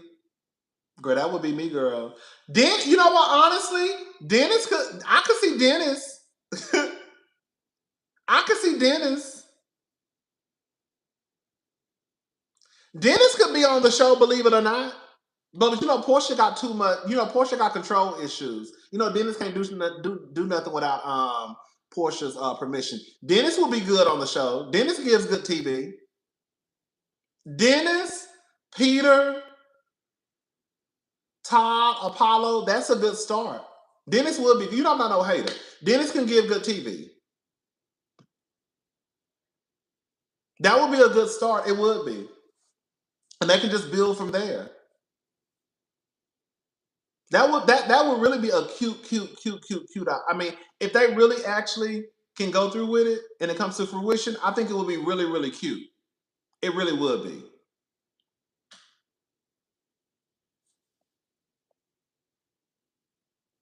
Peter Thompson also announced a show with Joe Judice, like a Frosters United special.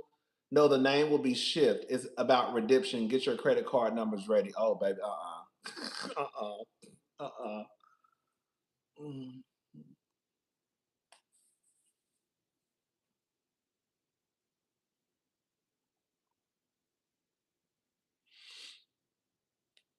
Yeah, that would be real cute. I would be interested. I would review it if it came out. I would.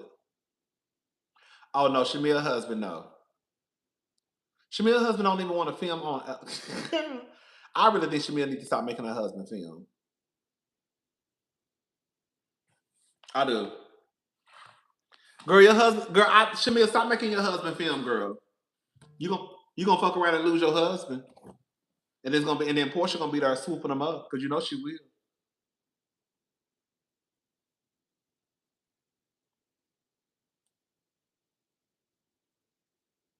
You gonna fuck around and lose your husband. You better leave that man alone. Thank you, Bo Still. Thank you. You better leave that man alone. It is so cringy.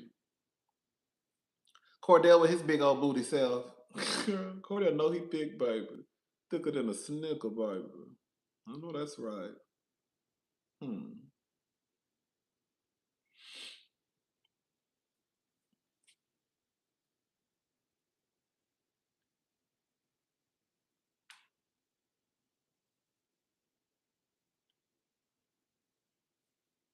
I think Shamia needs to. I don't know, girl. Shamia, just stop making that man film. Because at this point, it's stupid. Ralph could probably be on the show. Ralph is a little toxic. You do need a toxic motherfucker on the show. I honestly, when I now that I'm thinking about it, I can see Ralph on the show because Ralph want to be seen. He's in a you girl. This is just. I'm sorry, Ralph. You know now that I'm thinking about it, Ralph probably would be cute on the show. He toxic as fuck, girl. He want to be seen. I knew Ralph wanted to be seen when he came to that confessional looking like one of the kids. Girl, no shade to Ralph. I know he not gay. I'm just saying. I knew Ralph was the motherfucker who wanted to be seen when he came to that confessional with that black suit on and no shirt on underneath. I said, oh, he wants to be seen. It was cute. Yeah, it was a cute outfit. Remember his confessional with the black suit with no shirt on? I said, oh, he wants to be seen. Ralph get on my motherfucking nerves. But yeah, Ralph will probably be cute on the show, and he got that shit going on with Drew. Girl, he would probably drag Drew girl back and forth to hell. Not drag Drew physically, of course. I'm saying like her name. Can y'all imagine Ralph on that show? The way he would probably talk about Drew like a dog. Oh, girl, that'd be some nasty work. I don't know if I want Ralph on the show because he would dog out Drew. I don't go up for Drew or dislike Drew, but I don't want him dragging a girl now. You know what I'm saying? But Ralph would give me he'll drag the shit out of Drew. He do give me that. That's what he gives me. He is toxic as fuck. And I think Ralph be lying too. Ralph is the motherfucker who will have you in jail. Okay? He really would. That's the bitch who'll have you in jail, baby. Boots. That's why, ooh, I'm so happy I don't deal with these niggas, girl, because I know I've been in jail. Baby, I've been got into it with somebody, girl. We would have fucked this whole goddamn house up. I don't know how y'all bitches do it.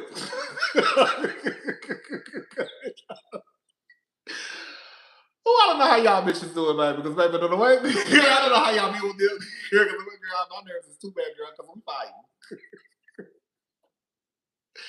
Girl, we is fighting, girl. Girl. I shouldn't say that on here because that's ghetto as fuck. I shouldn't say that. Girl, keep your hands to yourself. Girl. But girl, the way I would have knocked some of these niggas inside the motherfucking head, girl, the way they be playing in some of y'all faces, baby, please. Girl, that the game fucked up. They better be glad I'm not no woman. Because, baby, the way I be working these niggas, girl, they'll be like, girl, I don't know who. I don't know who that bitch is and who raised her. Bitch Maggie and Valerie. Okay? Take no shit from y'all niggas. Bitch.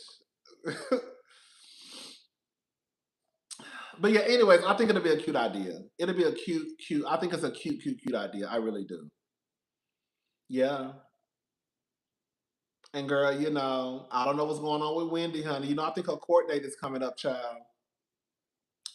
I don't know what's going on with my girl Wendy, girl. I hope, girl.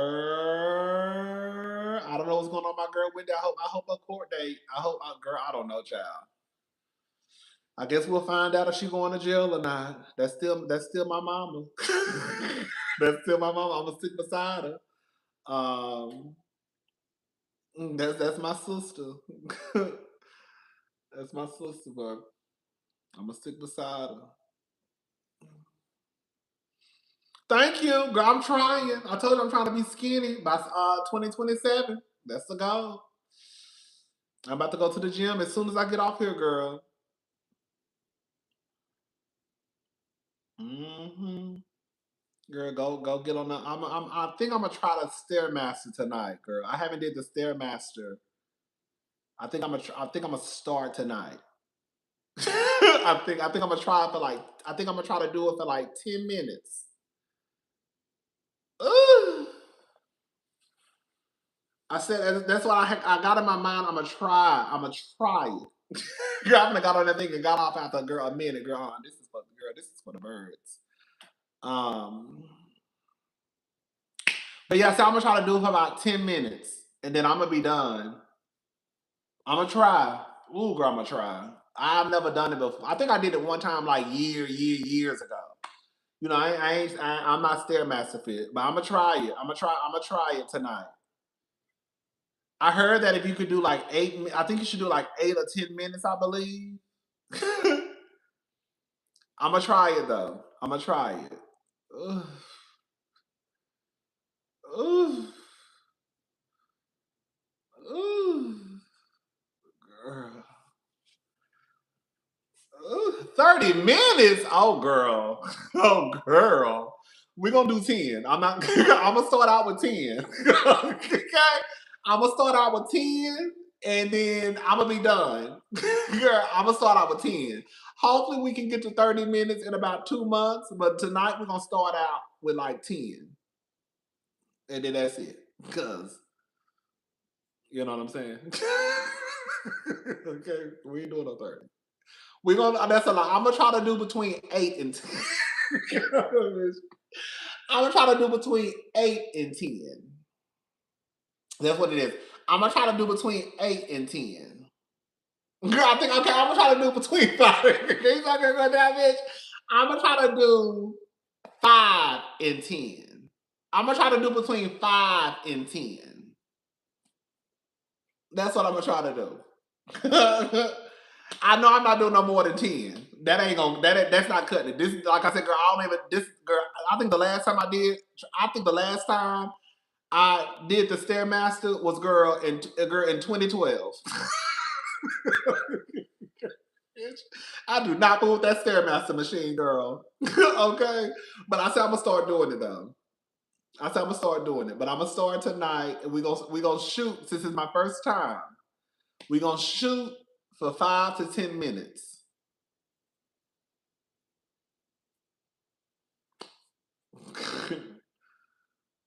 Bitch, if I okay. Girl, the line. Well, okay, the goalposts keep moving. Okay, what Candace said? The line is always moving. Girl, the line. Girl, I done went from 10 to 8 to 5. Girl, I went from 10 to 8 to 5. Okay, I'm gonna do 10. I'm gonna do 8 to 10. Okay, now I'm gonna do 5 to 10.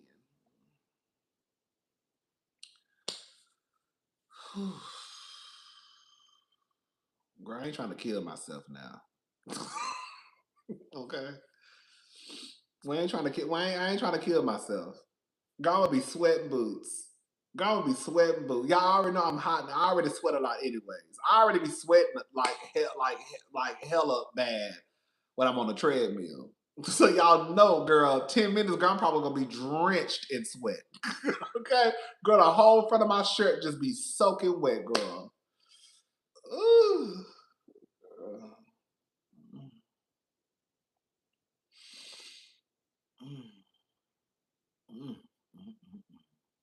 We gonna see. We gonna see what they do, baby. We gonna figure. We gonna see. I'll let y'all know tomorrow how it went. Okay, I'll let y'all know tomorrow how it went. Mm, mm,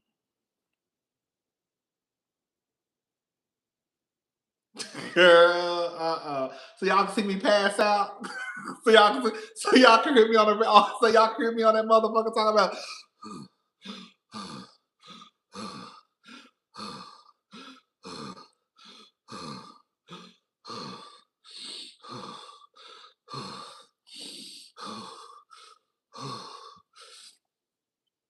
Oh shit. Girl, that's all y'all gonna hear. Girl, that's all y'all gonna hear. Just breathing hard shit. Girl. Oh shit. Oh, God damn. Oh shit. Okay. Girl, this shit is for the birds. Oh girl. I don't have time for it. Girl, I'm just trying to get fined. It shouldn't have been called. Girl, I'm just trying to get fined. It should have been called for all of this.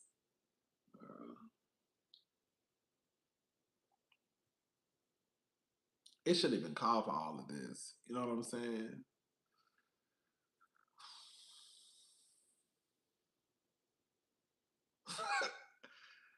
But I mean, girl gotta do what a girl gotta do.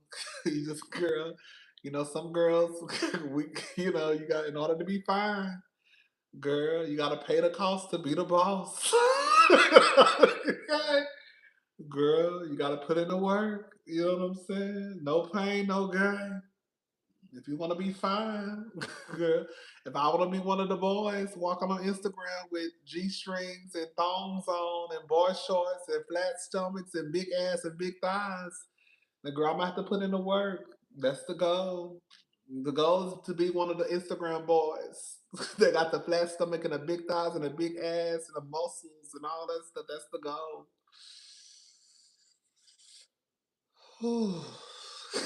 Girl, I'm just tired thinking about it. My goodness.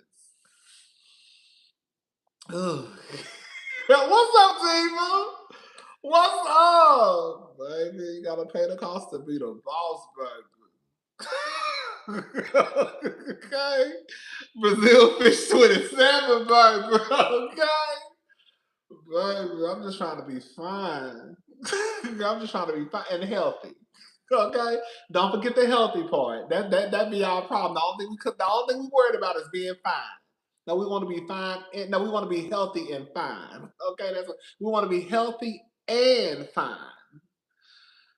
Ooh, girl,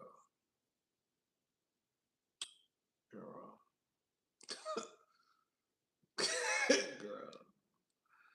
Yeah, child. Anyways, child, is that it? What we talked about tonight? We talked about Dorit and PK. I understand Dorit's side, but Dorit is still a gutter snipe. I don't give a fuck what nobody say. I understand, nigga. You said you was gonna pay these bills. It's hard for me. It is hard for me to fully take Dorit's side. That's the thing. It's hard for me to fully 100% be on Dorit's side.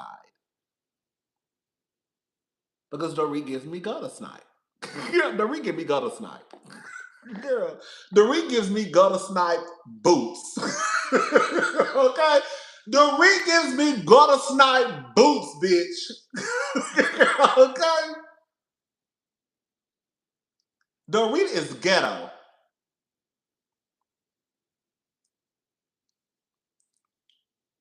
Dorit is ghetto. Any bitch, I'm sorry, y'all.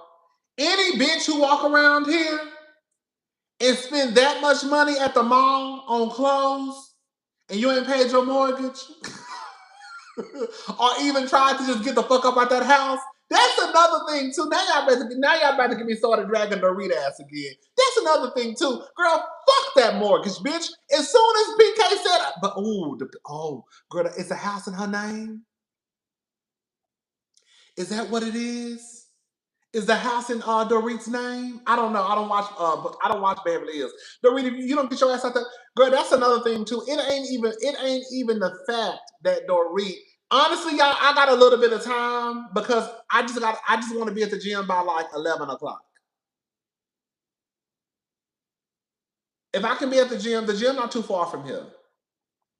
I got enough time. I'm still giving. I'm still giving enough. I'm still giving the people enough time to leave by the time. Girl, who the fuck are you? I'm still giving the people enough time to leave so they can get the fuck out my way. Girl, it's only 9:58, so people still there. By 11 o'clock, it'll start to clear out a little bit. It'll start to clear. It's a work night too, so it'll start to kind of like clear out. Yeah. Anyways, but yeah, Dorit, girl, she's a trifling ass gutter snipe. Girl, I done told y'all. She is. Dorit should have been out that house. I'm sorry. The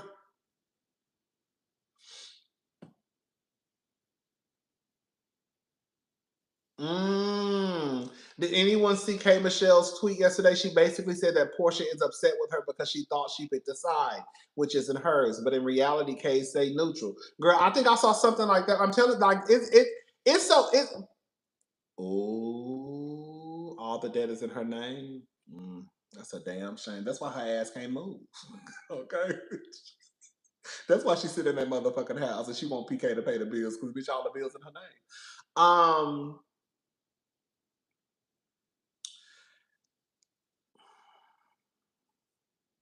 I don't want to talk about it because the girls be. That's what I'm saying, girl. Atlanta. I realized last episode that this is season 5 Potomac. I realized that, and I was like, I'm not going back. Girl, I'm gonna be a little bit transparent with y'all. I'm gonna be a little transparent. I was about to stop reviewing Atlanta this season. I was.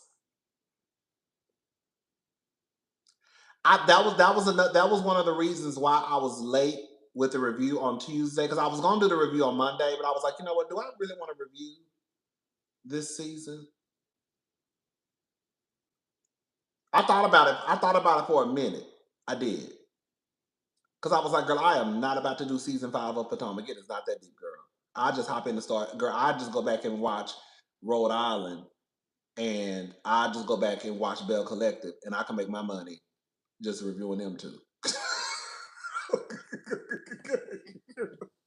I really was like, okay, girl, if you hurry up and go back and watch Rhode Island and catch up, girl, hop in. If you go back and watch Bell Collective, girl, you'll be all right. Okay. I already figured out my game plan. But I was like, girl, I'm gonna go ahead and finish it, girl. I said, I'm not gonna it is what it is, girl. We think. I just felt like this is a season 5, and I feel like I'm in a Twilight Zone. Right, right, right. Yes, I said the same thing. Basically, I was like, you know what? I just gotta just review the show and just be done with it. Basically. Like I don't need to get caught up into like the comments. Because what you see is what you see, what I see is what I see, and that's just what it is. You know what I'm saying? That's how I was like, okay, girl, just review the show and just be done with it.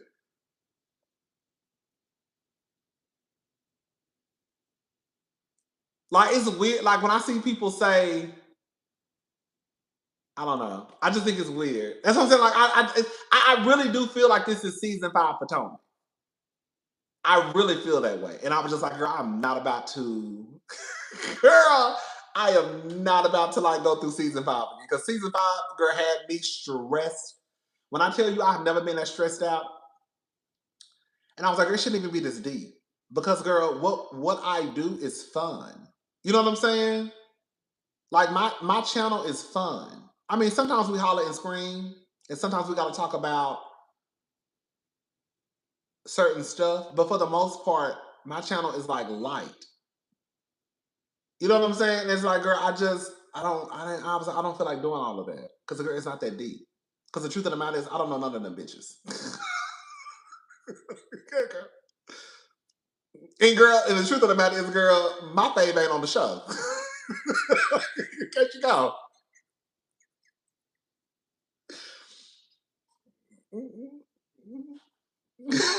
You know what I'm saying? So I was just like, girl, I was like, okay. And I was like, you know what? Just review the show and just be done with it. And that's it.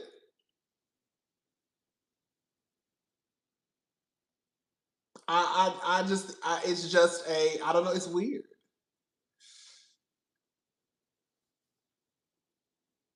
Did y'all see how Andy made Kelly apologize to Cynthia on Watch What Happens? I thought that I saw that clip. I thought Andy is out of order. And why the fuck is Kelly apologizing? What do y'all know that we don't know? And she didn't apologize. I think she said, Cynthia, you were a great host.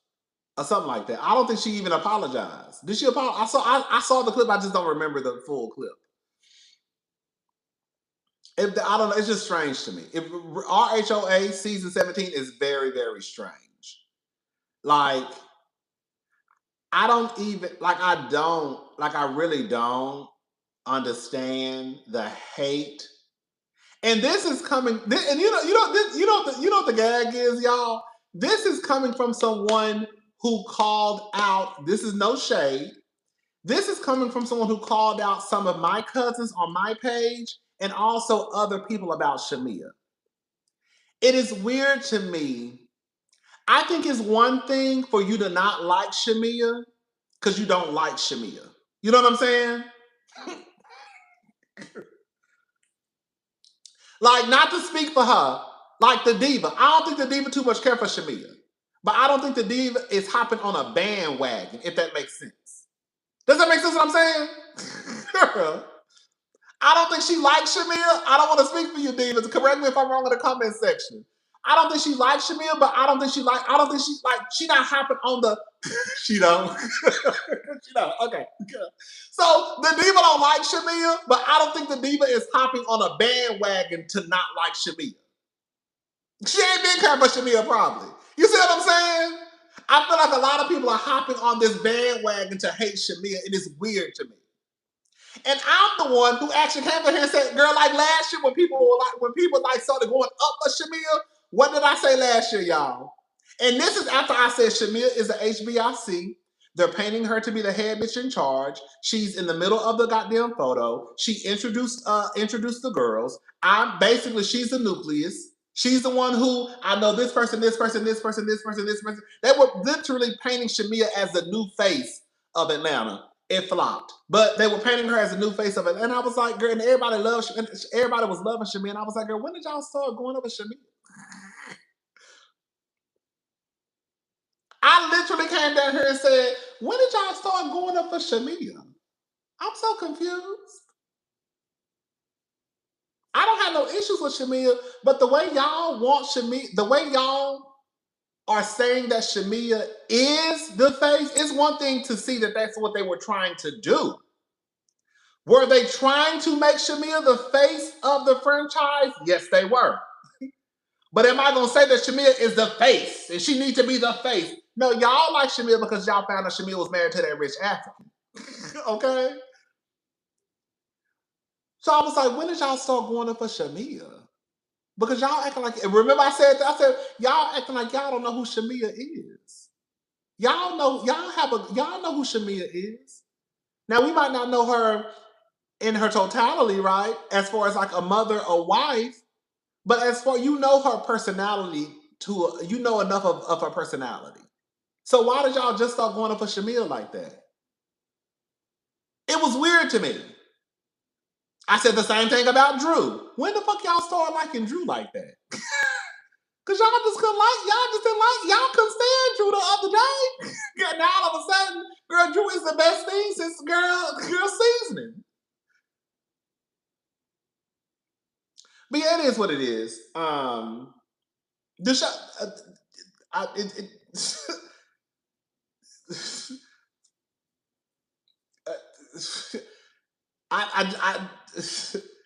like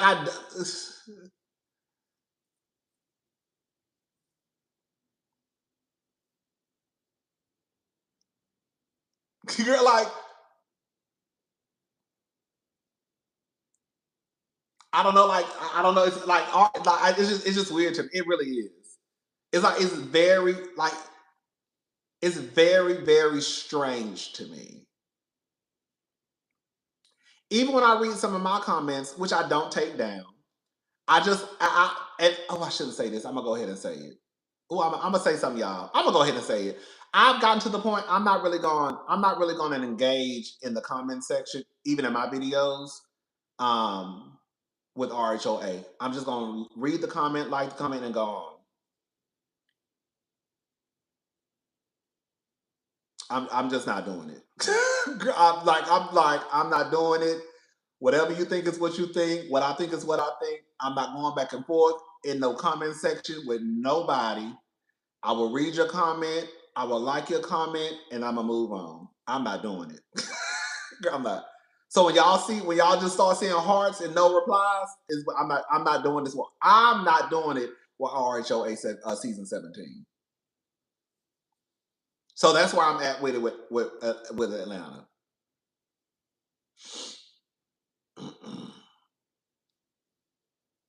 I'm not doing it.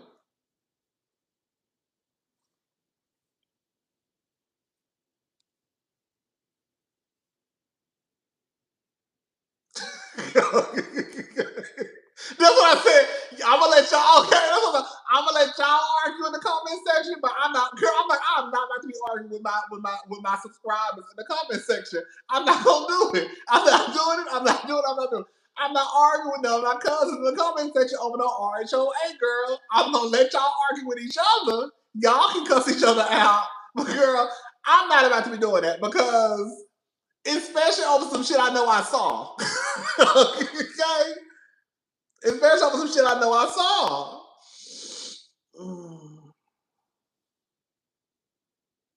So yeah, that's why I'm at with RHOA. It's just, girl, it's not even that. It's not even that deep. It's not that serious.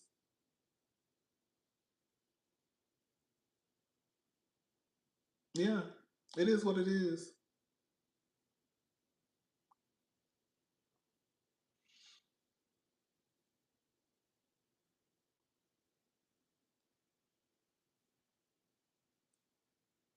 It's like people. I don't. It's like people like the.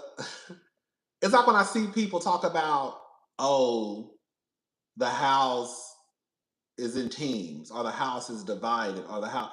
But girl, it's divided because that's what they want. When you have Porsha, the face of the show, talking about K Michelle picked the wrong team, you cannot then come down to Twitter and Instagram or my videos and act as if Shamea and Kelly are the ones who started this team stuff when you literally have the HBIC saying that K Michelle picked the wrong team. It's weird. That'd be the stuff that'd be weird to me. When we've literally seen this show divided when they had big and smalls. Y'all don't remember that? Y'all don't remember the big and smalls? That's what I'm saying. Like it is astonishing to me how people will like rewrite. That's why I was like, girl, when I be reading the comments, I be like, girl, but I really do just be like shocked. I be like, girl, talls and smalls, yeah, talls and smalls.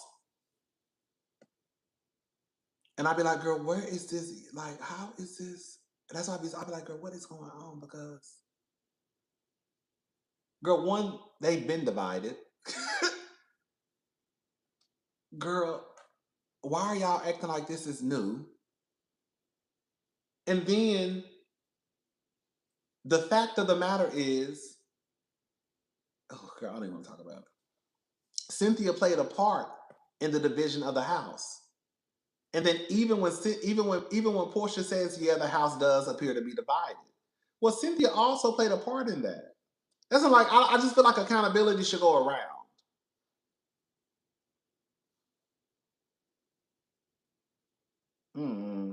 It's weird. It's just weird.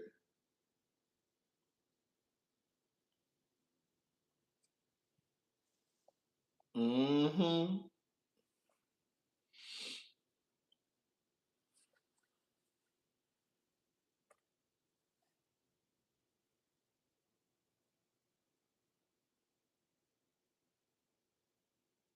It's just weird.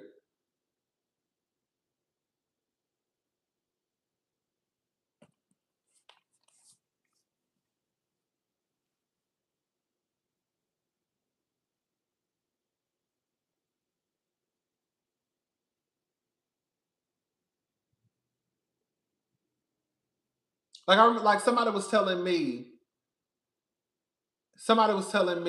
no, girl, here we go. Now we're going backwards, girl. Now we're going backwards, girl. Now we're going backwards. No, Pinky wasn't right because Cynthia talked to the girls earlier. No, Pinky was right. That's the thing. Pinky was absolutely 100% correct. Shamea was wrong. Shamea was wrong because Shamea didn't have enough pussy lips. Shamea and Kelly were wrong because they didn't have enough pussy lips to just straight up tell Cynthia that they was pissed off about the rooms. So when they talked to Cynthia on the phone, they tried to make it seem as though everything was just, oh, it's okay, Cynthia. But they did have a different energy with Pinky. That's why when Pinky went back and was like, well, girl, Shamea, blah, blah, blah, blah, blah, blah, blah, Cynthia said, well, girl, they didn't have that energy with me earlier when I talked to them on the phone. And then Pinky was like, well, girl. And then when Cynthia got up and went and talked to Shamea, Shamea said, what, class? No, Pinky is absolutely correct.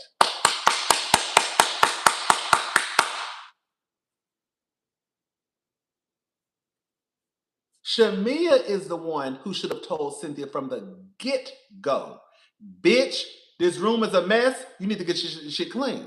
But no, Shamea is a people pleaser. So when she got on the phone with Cynthia, it was like, hey, girl, oh no, it's all right, sister. Click. That bitch got me fucked up. You see what I'm saying? I mean, she didn't say that. She didn't say that. But I'm just, it was a different energy. So when she was talking to Pinky, that's the energy she was giving Pinky. So Cynthia was confused. That's why Cynthia said, "Oh, when I talked to her, she didn't have that with me." Well, girl, she had it with me, bitch. So when Cynthia went and talked to Shamea, Shamea said what? So how you still trying to make Pinky wrong? Pinky was right.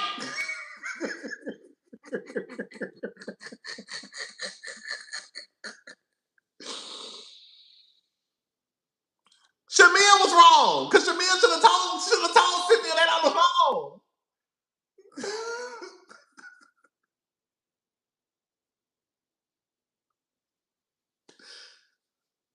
Shamea, oh, people pleasing bitch. I mean, person. Sorry, I'm getting talk. Now I'm starting to get worked up. So show her Shamea. I ain't mean that Shamea.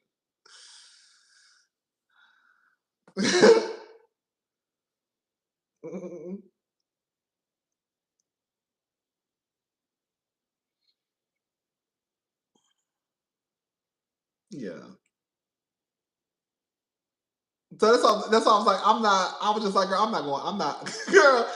And I started, and I was like, I'm not. When I was like, and I literally started to respond, and I said, girl, I'm not responding to this, because girl, I watched the show. I'm assuming you watch, not you. You watched the show, girl. I don't know why you keep trying to say that Pinky wasn't right when Pinky was right, girl. Pinky was right about Shamea and how she really felt. And I don't know, and Cynthia can't say that that's not how Pinky felt, because the next day she kept saying that y'all are bringing down the energy. So if Pinky was incorrect, then why did Cynthia feel like that Shamea and Kelly were bringing down the energy? And I don't want to talk about this no more.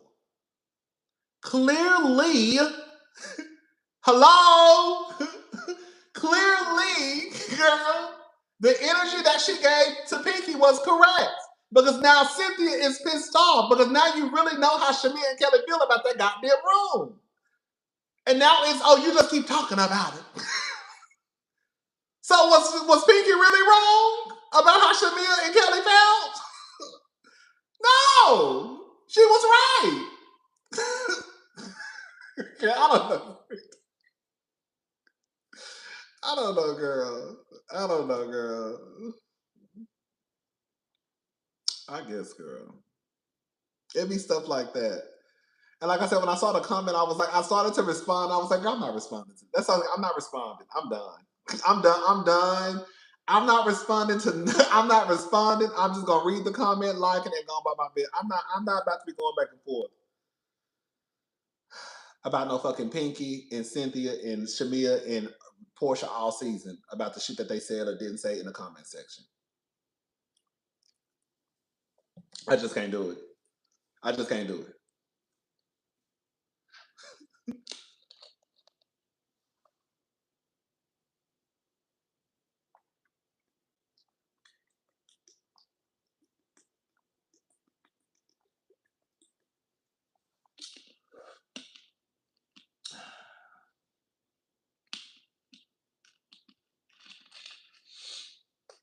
Ugh.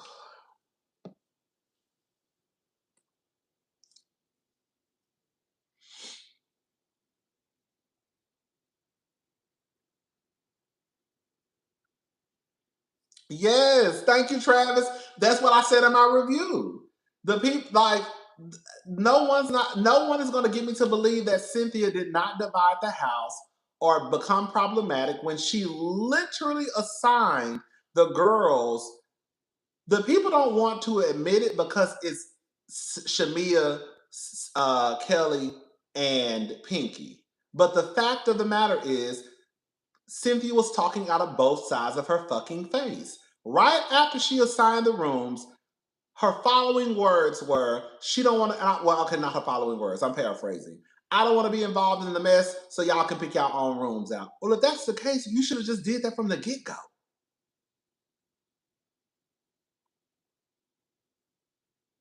If that was the stance you were going to take, you should have just said, this is my room. Y'all going to have to figure out who going out there and who going to be in the house. I ain't got nothing to do with it. That's what she should have said.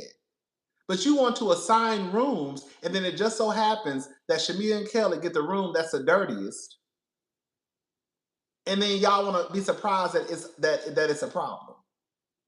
You assign Pinky, Shamea, and Kelly their room, but then turn around and say, I'm not going to assign nobody else their room because I don't want no mess. But you just assigned the fucking rooms.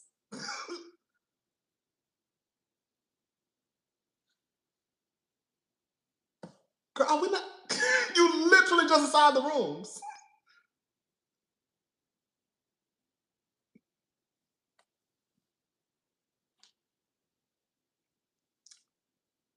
I don't know, girl. I don't know,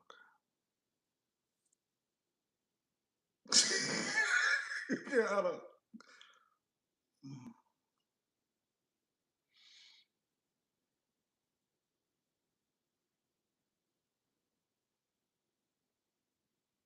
See, and the crazy thing about it is literally, girl, when I tell you, like literally, after Pinky was saying the room was filthy and no one should have to stay in a room like that. Cynthia followed up and said, yes, the room was definitely in needing of a deep cleaning.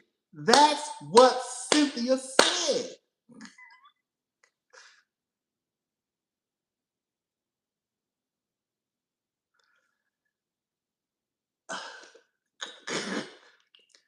After Pinky said the room was filthy and no one should have to stay like that, Cynthia literally said, girl, yes.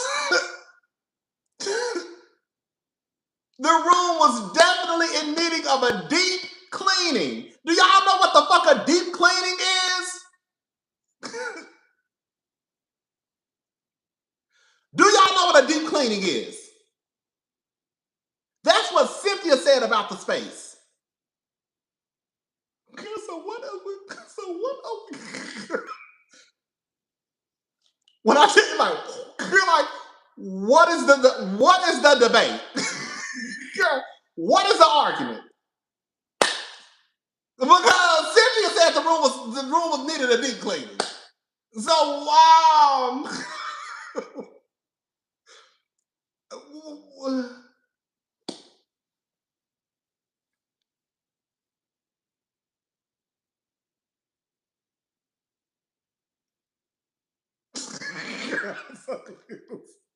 Wait, then she got on the bus, brought it up again, and said, I don't want to hear about it anymore. Y'all can leave. Girl, what? Right. And then the game was, when it got to the restaurant, she brought it up again.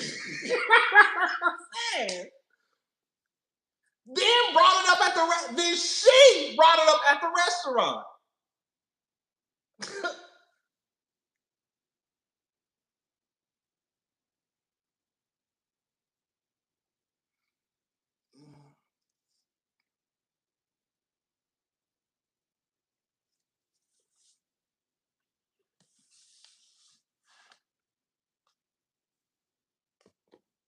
Girl, I want to say opposite. That's why I was like, I feel like I'm in the Twilight Zone. I feel like I'm in the Twilight Zone.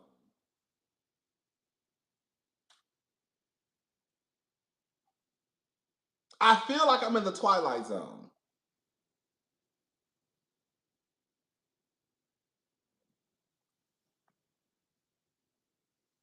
That's exactly how I feel when I'm like with this show. I feel like season 5 of Potomac Twilight Zone. Girl, ooh.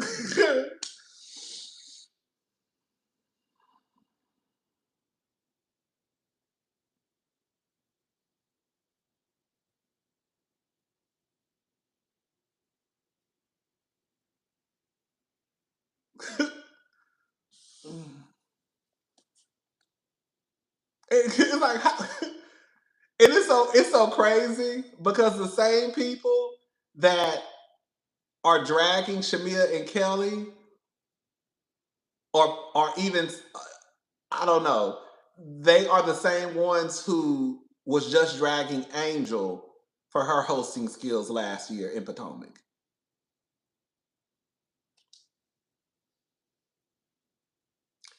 You won't drag Cynthia because really and truly you just don't like Shamea and Kelly, but you drag Angel. If Angel is responsible for the water being off in that house, then Cynthia is responsible for that dirty ass room. But the same way I remain consistent is it's not Cynthia's fault that room is dirty. It's not Angel's fault the water is off. Now they can do the best that they can do with what they got and try to get it rectified. But Angel just didn't purposely book a house and to have issues with the water. Cynthia didn't purposely book that house with a dirty ass room. But the girls will switch up on the girls who they don't like. It's weird. I don't like I said. I don't like. I don't. It is what it is. It's just weird. That's all I can say. Is weird. The shit is weird.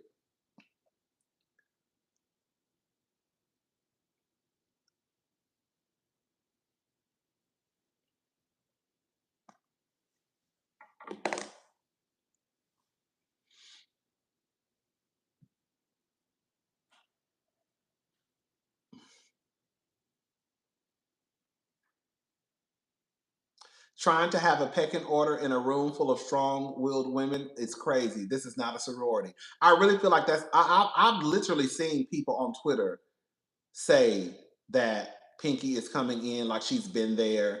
Pinky is coming in like she's not a like she's not new.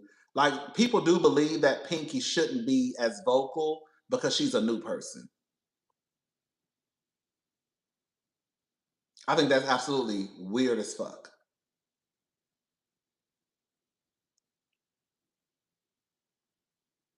I think that's weird as fuck.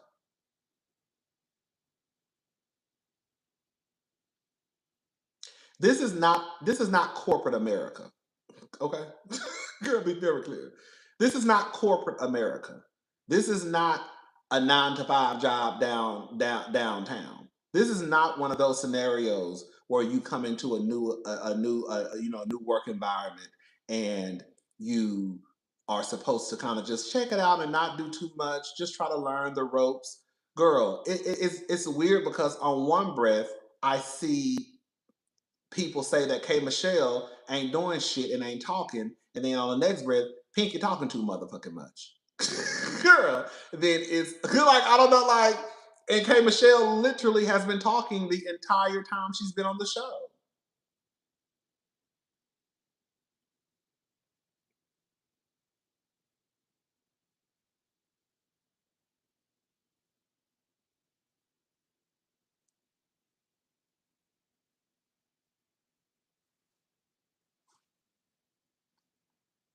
And I if y'all have watched my reviews, I am very consistent in what I believe that when a woman comes onto these shows and they have their own shit, bitch, I don't have to kiss your ass. You see what I'm saying? How many times have I said that?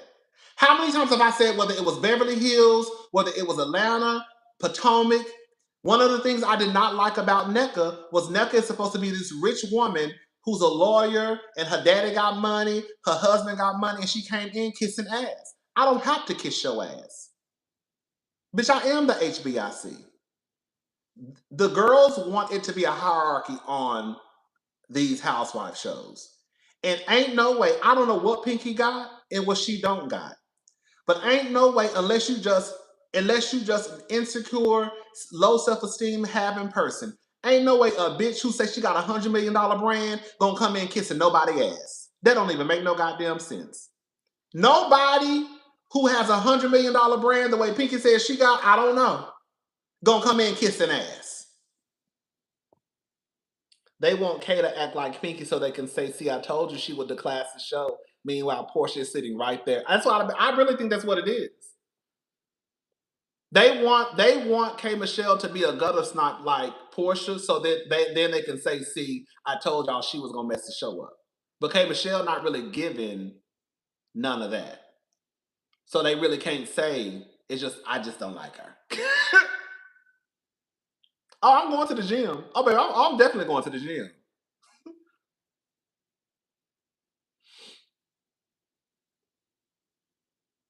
It's weird. Pinky is involved in the group scenes. They say K Michelle is not, even though K Michelle is literally involved in the group scenes. That's just not the truth. Pinky is involved in the group scenes. They don't like it. K Michelle, they say, is not involved in the group scenes. They don't like it.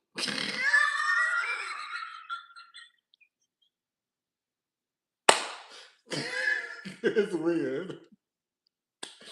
Yeah, when I tell people, like, it be shit like, at this point, girl, if you don't be so crazy to me, this is the crazy part. This is the funny part.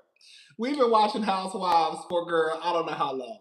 And we know for a fact that anytime there's a dinner scene, that shit is about to pop off. So the fact that you have people online acting as if, girl, oh my God, on one breath, y'all are happy y'all got a moment, but, I guess, Puerto Rico again, I don't know, girl, the Nene versus Cynthia moment. Then on the flip side, it's like, oh my God, she was doing too much at dinner. When have these bitches never not done a lot at dinner? Girl, for the most part, girl, when it's dinner time, the shit is about to hit the fan. So what? That's what I don't be knowing what the girls want from the girls. Y'all know that when it's dinner time, especially for the entire group, the shit is about to hit the fan. So why y'all be surprised when the shit hit the fan? Y'all knew that was gonna happen, girl. I don't know, child. This shit be weird, child. It is what it is. I don't know. That's all I can say. The shit is weird and it is what it is. I just think that we all just watching different shows. I do. I think that every season people have. I do believe this, and I think I remember hearing Jada Pinkett Smith say this. People have to have a villain and a victim in a story. And I thought about that and I was like, oh my God, that's true. And I feel like that's what happens with Housewives. You have to have somebody who's the villain. You have to have somebody who you hate. You have to have someone who is, the queen of the show. You have like that has to be. So who are we going to make the villain of this show? Who are we going to make the victim of the show? And so now they've decided that Pinky is the villain. She's the aggressive villain who is just aggressive. Oh my gosh, she's aggressive.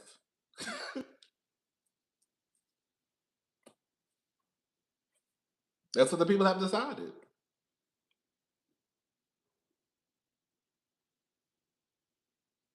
That's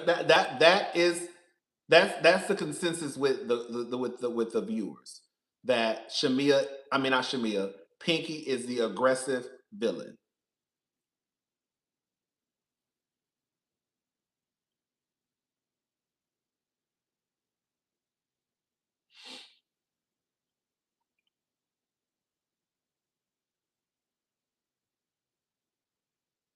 And if we're gonna be honest, I really don't see a villain on the show. And if I do, girl, y'all already know who I'm gonna say. But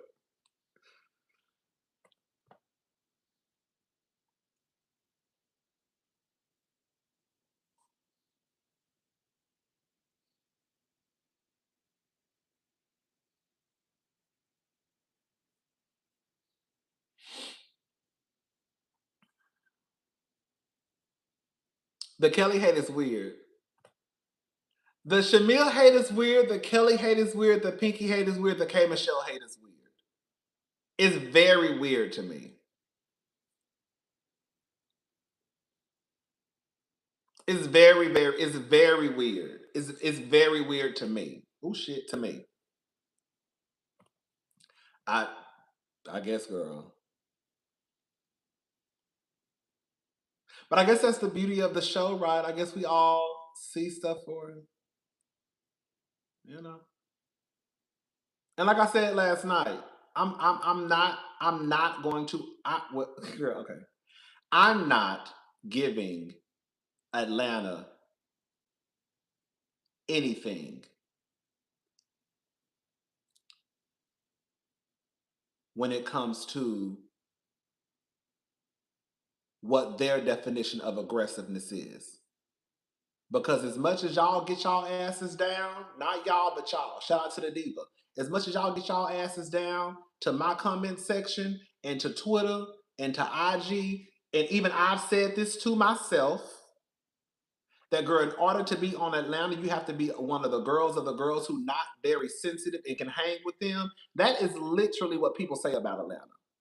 I have seen full blown people having conversations about how you have to be cut from a different cloth to be. I have seen Cynthia Bailey have conversations about how you got to be cut from a different cloth to be on Atlanta because Atlanta is a beast of its own. That's why I am not buying how everybody is now clutching their pearls saying Pinky is aggressive. Baby, Atlanta is probably one of the most gutter snipish franchises out of all of them.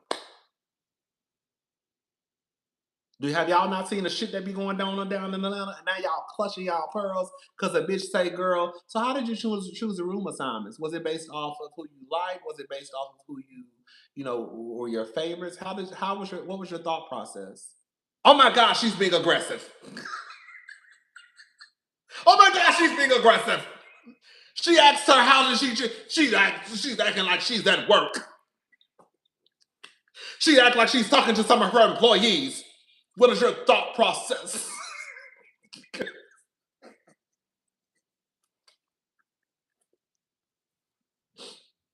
Pinky says, so what was your thought process when you were coming up with the rooms?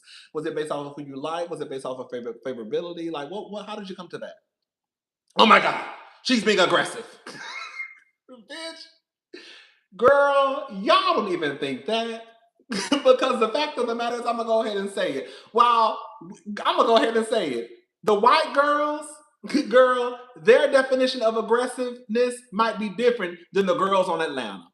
Because the girls on Atlanta have a whole different look through a whole different lens on really what aggressiveness is. That's why Cynthia really didn't buck at Pinky that night. Because if Cynthia really thought that Pinky was being aggressive while she sat right beside her, Cynthia would have checked her like y'all said she tried to check her at the goddamn rib restaurant. Because in her head, I guarantee Cynthia wasn't looking at Pinky, oh, she being hostile and aggressive. That was some shit that Angela made up. Girl, here we go. Now we're going back to the episode.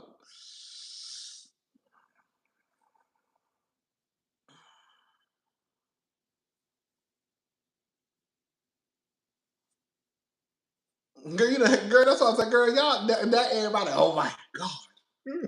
Oh my God, Pinky is so aggressive. Oh my God, she's aggressive. She's aggressive. She asks questions at the dinner table.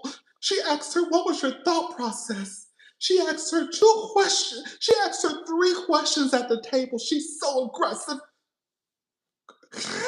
Girl, and you had, girl, bitch, you done had Kenya Moore walk across the room and say, bitch, I'm not backpedaling, I'm front pedaling. You done had Nene almost lunge at Kenya and tried to spit on her. You done had Porsha, girl, pull Kenya to the ground. You done had Porsha stand over Cynthia and get kicked. You done had Porsha run down an alleyway. You done had Porsha throw plates across the room. Girl, we have seen violent, aggressive, gutter snipish on this motherfucking show to the point where, girl, you are not clutching your pearls that Pinky asked some questions. Girl, that is so low, that is so downhill compared to what we have literally seen that aligns with hostility and aggression and violence on this show. Girl, stop. Girl, stop.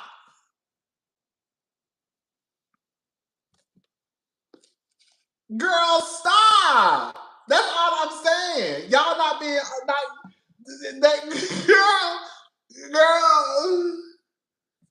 girl, we've seen aggression on this show.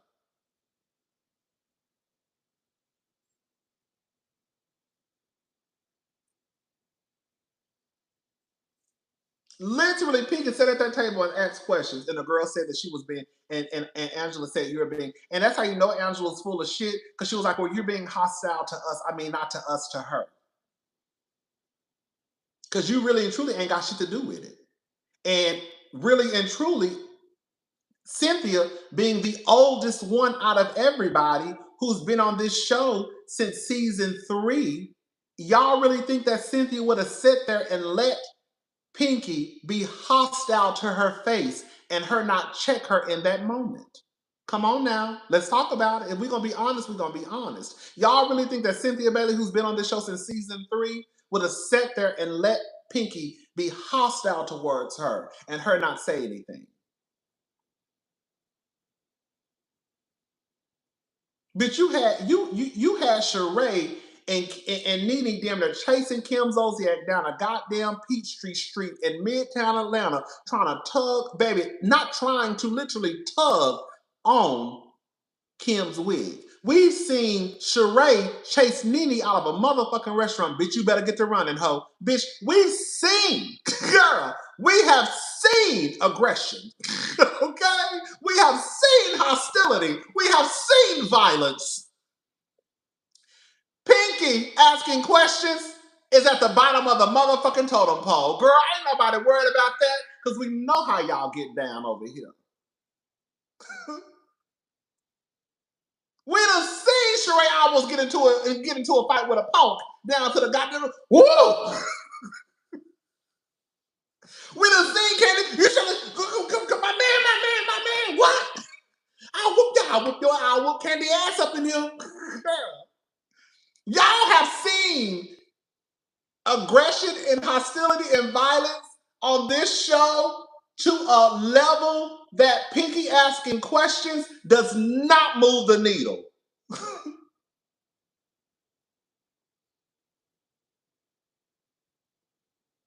You just had Candy ready to, girl. You better not grab me. You better not grab me. If she swings, you better not hold me down. Girl, like, girl, you literally had Bang Bang walking out the building last year talking about, I got pimps and whistles for bitches like that. Don't play with me. I'm talking about Kenya. I'm trying to be cute for these cameras. Y'all don't remember all of that? Y'all don't remember all of that? Girl. Bitch. And now the girls clutching their pearls down to the Atlanta. Oh my God. Oh my God. Oh my God. Pinky is asking questions. She's so aggressive. The way she talks. The way she was talking to Cynthia was with such hostility. Oh my gosh. Pinky is so aggressive. The way she talks to these ladies. Oh my God. She's so direct. Why does she talk like that? Girl. Girl. Girl. That's what y'all are clutching y'all pearls over with all the shit y'all have seen from these ladies on Atlanta.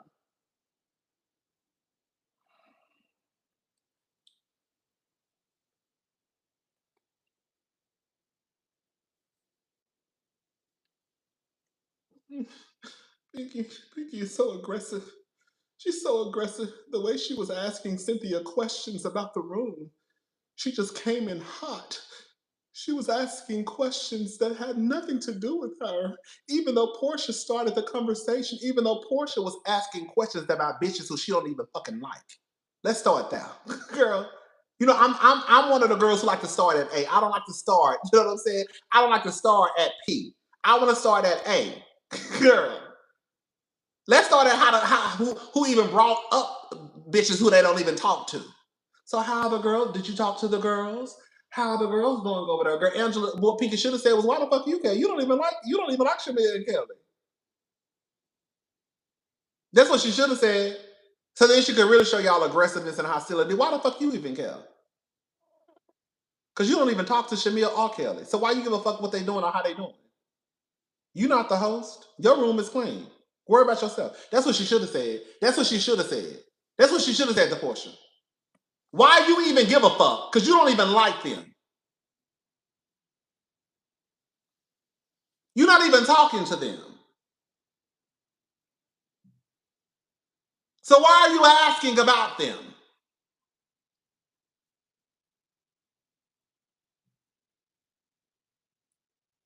Why are you asking about Shamea and Kelly when you don't even talk to them? You're not even the host of this trip. So why does it matter what they are doing?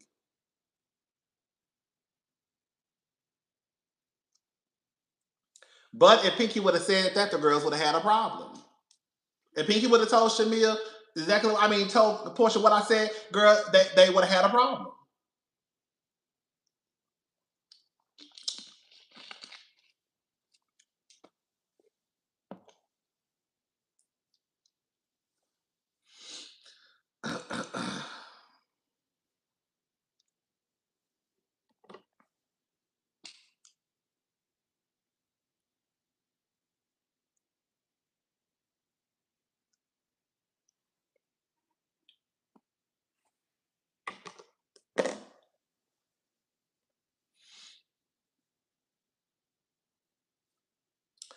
Girl, I guess, girl.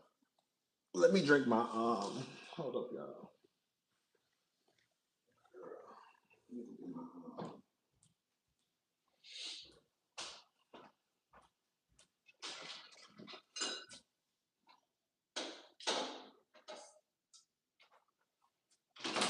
Ooh.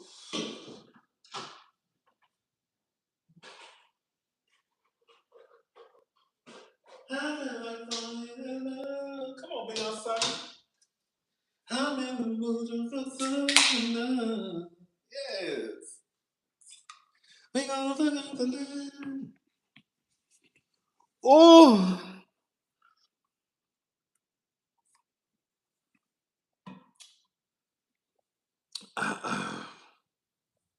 I could see Pinky marriage on the rocks. That's what I'm saying. Like, and that's another thing too. And that's why I said just bring back the Fab Five, the Fox Force. Was it what they call them on Beverly Hills, the Fox Force Five? Bring back the Fab Five. Because the fact of the matter is, girl, as much as y'all might not like Shamea, Kelly, Pinky, and K Michelle, them the only bitches who giving y'all something to talk about. Can we talk about it? Can we tell the truth and shame the devil? As much as y'all don't like Kelly, Shamea, K Michelle, and Pinky, they are the only ones that's giving y'all something to talk about. Cause Drew ain't got shit going on. Phaedra ain't got shit going on. Porsha ain't doing shit but praying to some nigga who she pay. Like, what are we?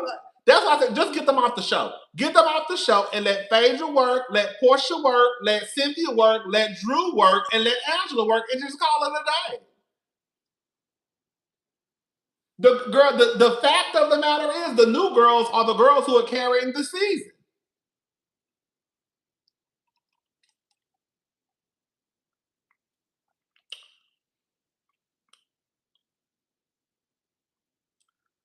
Bitch, you done had K Michelle. I'm gonna be done. You done had K Michelle come down here and tell the girls about her fucked up BBL. No, it wasn't a BBL. It was injections.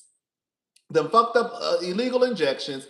Ass leaking. She done talked about her marriage, infertility, girl moving to Atlanta, marriage, her and her man's relationship. Girl, they ain't got no prenup. And the girl say K Michelle ain't giving nothing. You're wet. Girl, just say you don't like the bitch. Just say that. Cause ain't no way in hell ain't no way in hell you don't watch episodes 1 through 6 and say K Michelle ain't gave nothing. What?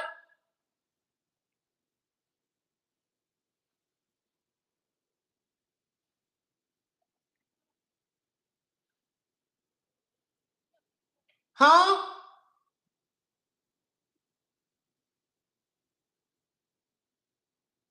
What?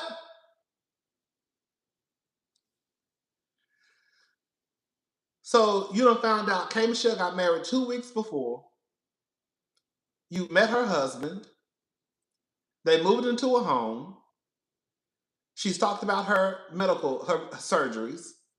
Had surgery while she was on the show. Got out the hospital, went and shot a scene. Has told us she has been struggling with infertility. Told us her and her husband don't have a prenup. Girl. Pinky has come down here, told us that she's had bankruptcy. Hello? We've seen her husband tell her that he humbled her.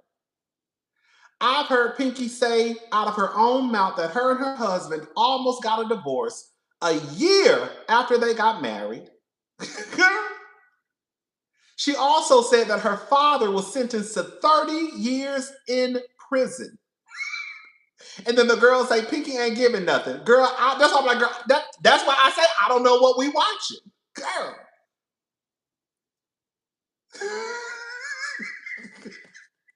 K Michelle ain't gave nothing, she bored, huh? Phaedra, oh my God, Phaedra got the best confessionals. Yay, Phaedra. Girl, what? Drew ain't said shit. What Drew done did this season? All right.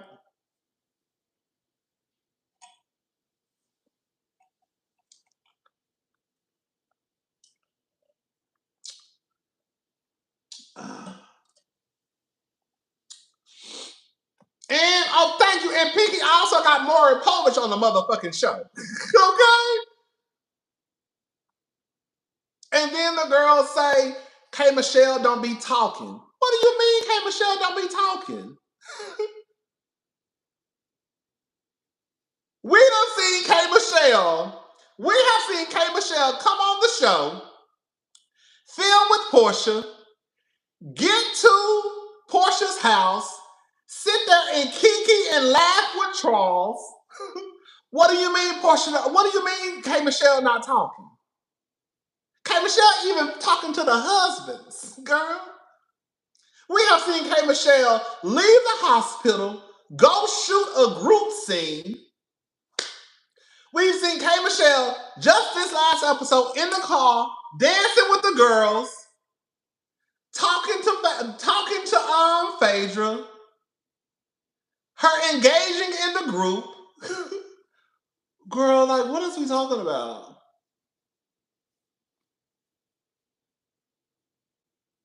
What are y'all getting this from K. Michelle not talking?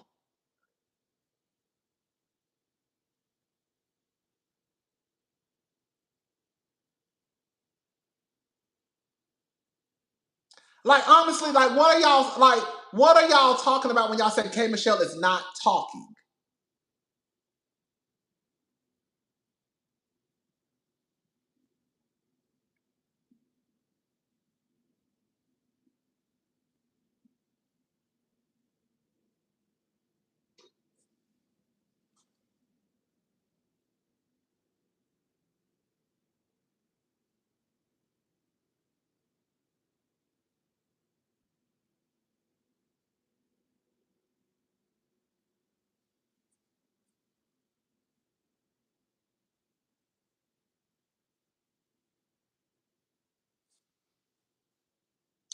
I don't. That's what I'm saying. I don't know. I've been seeing K. Michelle talk.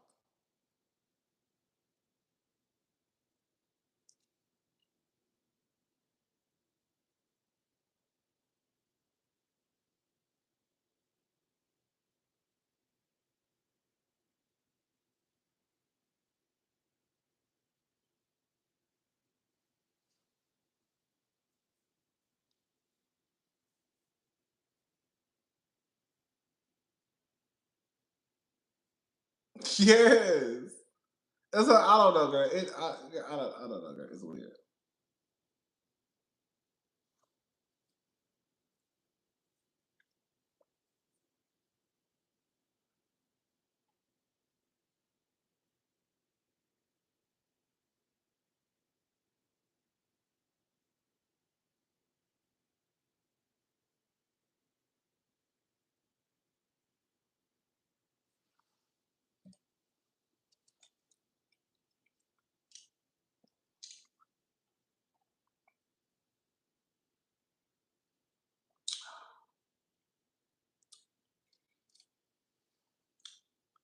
They want K. Michelle to throw a candle at somebody so they can say so they can say she's ghetto and declassing the show.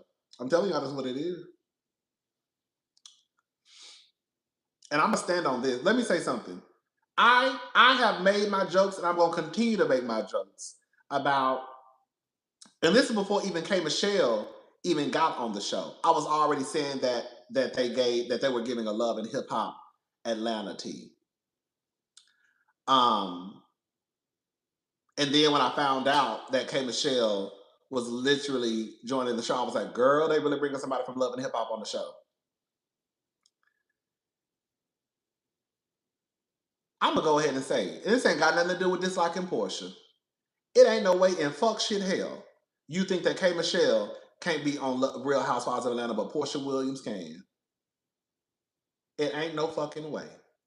It ain't no fucking way that you can honestly say with a straight face that you think that K. Michelle should not be on Real Housewives of Atlanta, but Porsha Williams should be. K. Michelle ain't did nothing in comparison to the shit that Porsha done did. Be very clear. Be very clear. The most that K. Michelle did was throw a candle at Rashida, bop Mimi with some flowers, make her smell the roses, and told Rashida she rap like Sade. Oh, that's the most K. Michelle did. She made Mimi smell some roses. She threw a candle at Rashida when Rashida was about to run up on her. That's the most K. Michelle did. And she said, "Woo, you shaking the table." She's shaking the table.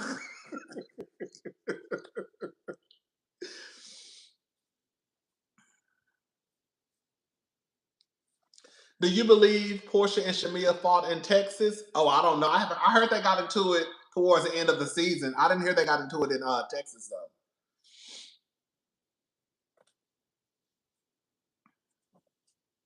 That's all, like, girl. If y'all don't like, I just feel like there should be truth. And when you tell something, I'm not gonna sit here and say that K Michelle didn't throw a candle. She did throw a candle at Rashida. Rashida was running up on her. She picked up a candle and threw it at Rashida. I'm not gonna say K Michelle didn't make me smell the roses. She did. But I'm also not gonna sit here and act like that's what I'm saying, girl. Y'all, like, I hate to even have to go here with Atlanta because y'all know Atlanta used to be my heart. But girl, I'm not gonna sit here and act like the girls don't be on some gutter snipe shit on Atlanta. That's why I think I'm kind of just like, not everybody trying to be prim and proper and clutch their pearls. Like, they don't really know how these bitches be getting down on Atlanta.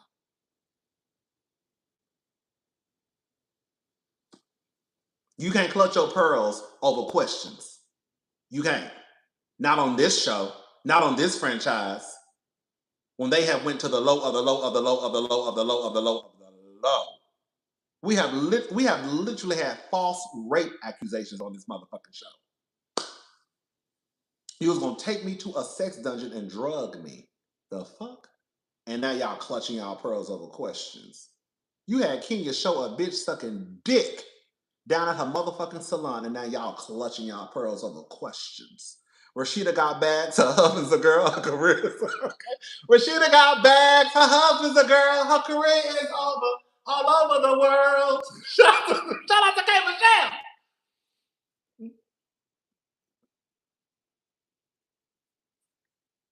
Girl, do y'all need to go? Do we really need to talk about the shit that has happened on Atlanta?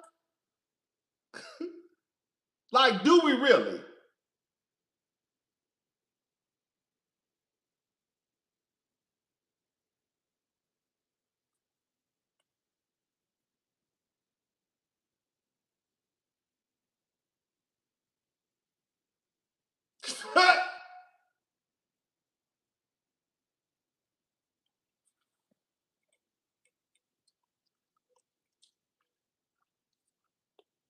And before anybody even start, I'm the one who also said that while Kenya was trying to make jokes about the show being love and hip hop, bitch, we're not gonna act like you ain't just you. We not gonna act like you didn't contribute by holding the poster board of somebody sucking dick. You see how I can be found?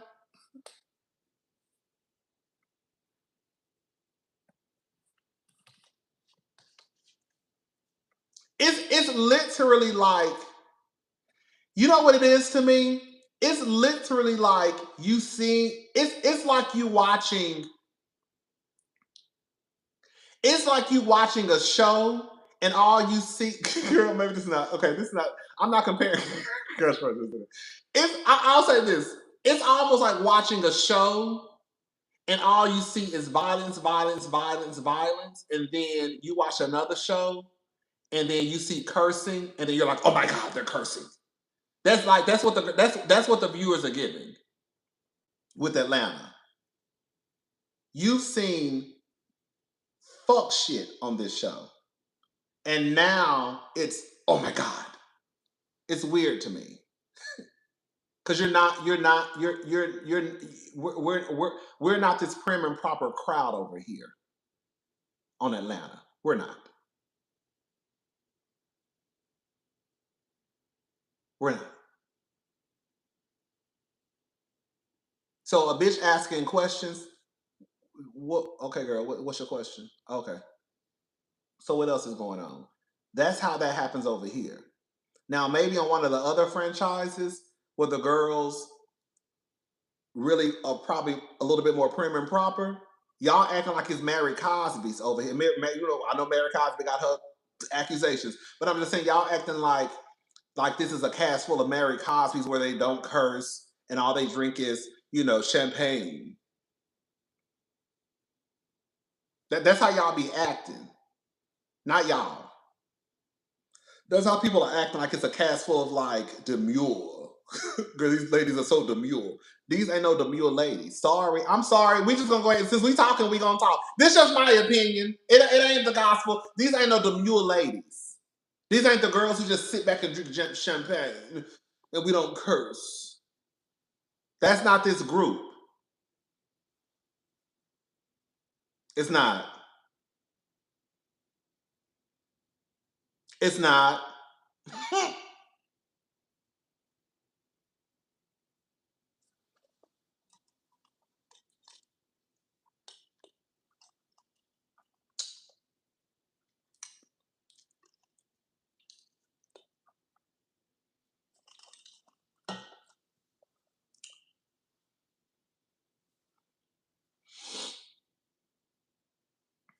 Porsha is a fighter and Porsha is violent.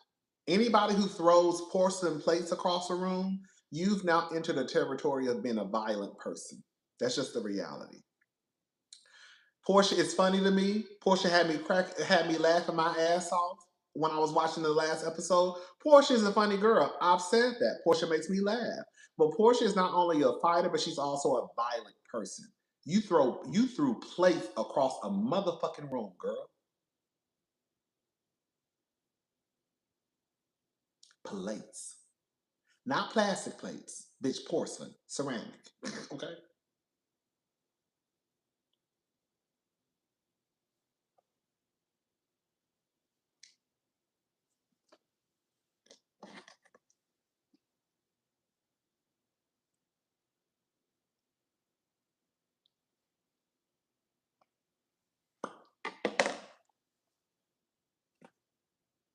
Girl, you tried to fight your baby daddy's mama and your baby daddy and tried to get your baby daddy locked up in a Mexican jail. And from what Patrick McDonald said, girl, you got them cars towed. You have to be walking around. Bitch, I gotta hurry up and go, girl. Bitch, you got them cars towed, girl. Girl, you got them cars towed. You got the people walking around Mexico, girl, talking about underlay, girl. Ono dos, the DoubleTree Hotel. DoubleTree Hotel. Girl, you have the people walking around motherfucking Mexico trying to get back to the hotel. The cars and got the girl. Girl. Girl. Girl. Girl. Girl. That's what I'm saying, girl. One thing about it, two things for sure. Girl, I really feel like I'm one of the fairest motherfuckers down to YouTube. Come on, Hotelly. Because a bitch like me don't know no Spanish, I would have been pissed off if you had me over in Mexico. Bitch, I can barely speak English. Now you got me over here, girl. Sleepo. Okay, Teleo Hotelo Sleepo, girl.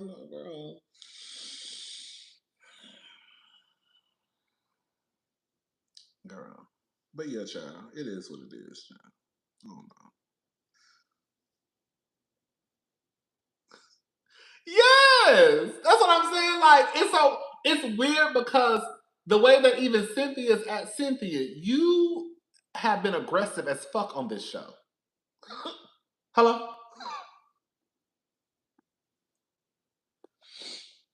I just don't think this is. I just. I, I think that we can call out aggression when it's aggressive.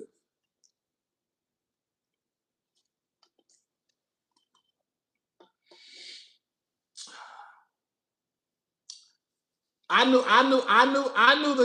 that this was gonna be a fuck shit when Porsha started talking about, I know women like Pinky, the women that are like rah rah. Girl, when she said that, I said, oh, okay. When Porsha said that she's been around women like Pinky, the women that are rah rah, Porsha, Porsha, Porsha, Porsha. She said that. Yes, she did. She said that, and she said that when they was taking shots of Jack Daniels. Girl, before they left that house, Portia said right there on that couch and said that she's been around women like Pinky, the women that are rah rah. That's exactly what she said. Okay. And all I could do was just sit there at my TV screen and look, and I said, "Okay, girl, I see where this is going."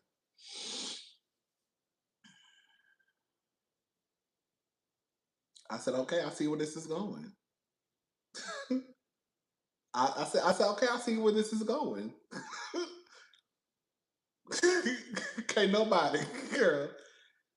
I don't give a fuck what you done did in your life. The minute that I know that you were fighting in a ball gown, okay. The minute I find out that you were fighting in a full formal. When I find out that you were chasing someone down an alleyway, when I find out that you stood over one of your coworkers, girl trying to fight her, she had to kick you. When I find out that girl, you were throwing plates across the room, you can't say nothing to me about no motherfucking rah-rah. When I find out that you repeated a lie about someone taking you back to a sex dungeon and raping you, girl, you can't say nothing to me about no fucking rah-rah. Girl. So I was like, girl, y'all be losing me. The girls be losing me. I don't know what the fuck y'all be watching. Okay? I don't know what y'all be watching on y'all TV screens.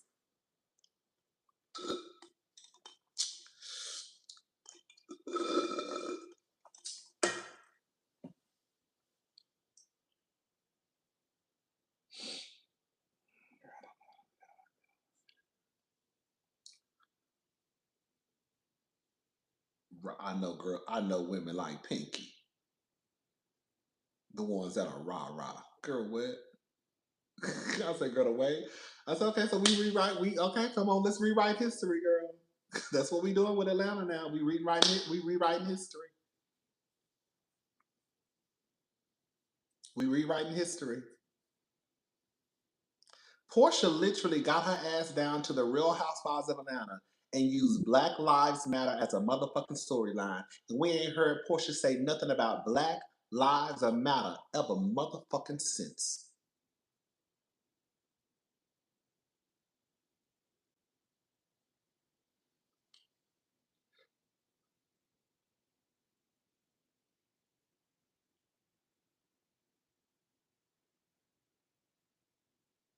I ain't even heard her say all lives matter.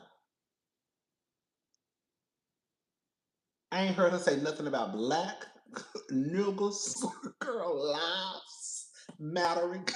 Since she used that shit as a storyline.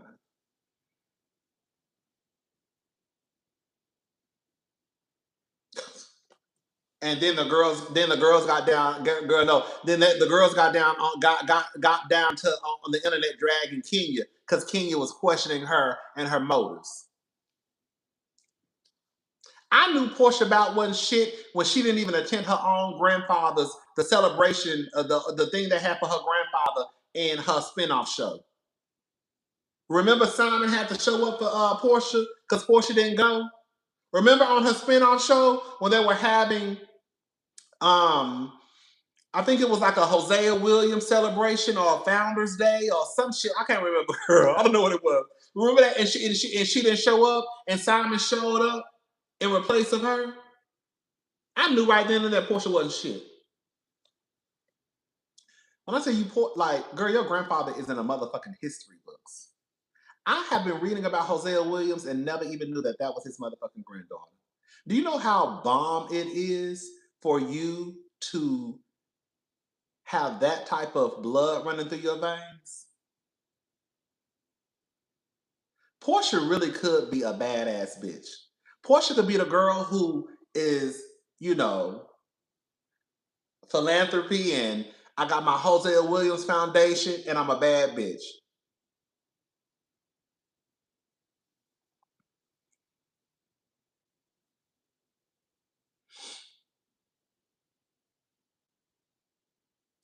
Bitch, bitch, I thought my grandmother was a nurse of the world when I found out her motherfucking picture was at the goddamn hospital.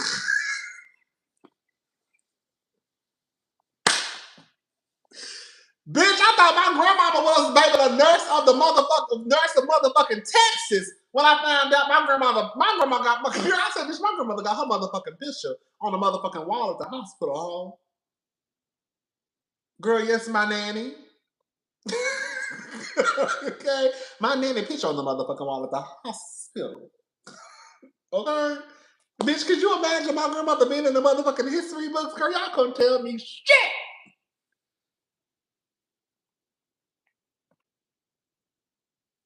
hoes gonna tell me nothing if my grandma was in the motherfucking history books.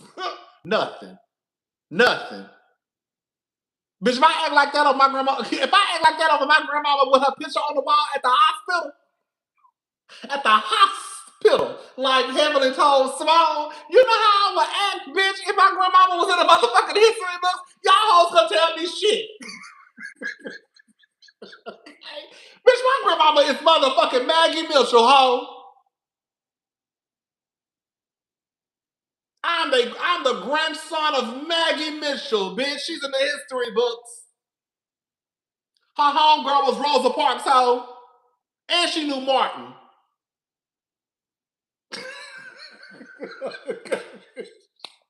Bitch, the way I be down here, bitch, y'all couldn't tell me a motherfucking thing. Girl, shit. Bitch. Okay.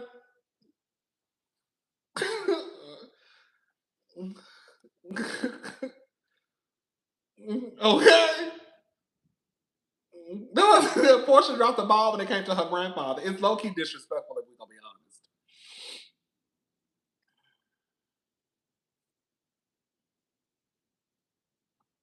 You can't say shit about my nanny, bitch.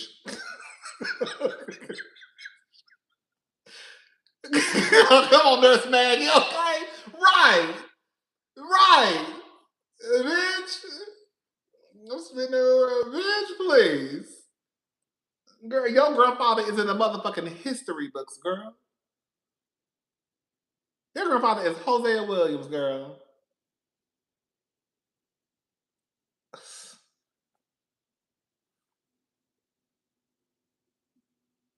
And you playing with your granddaddy like that, girl.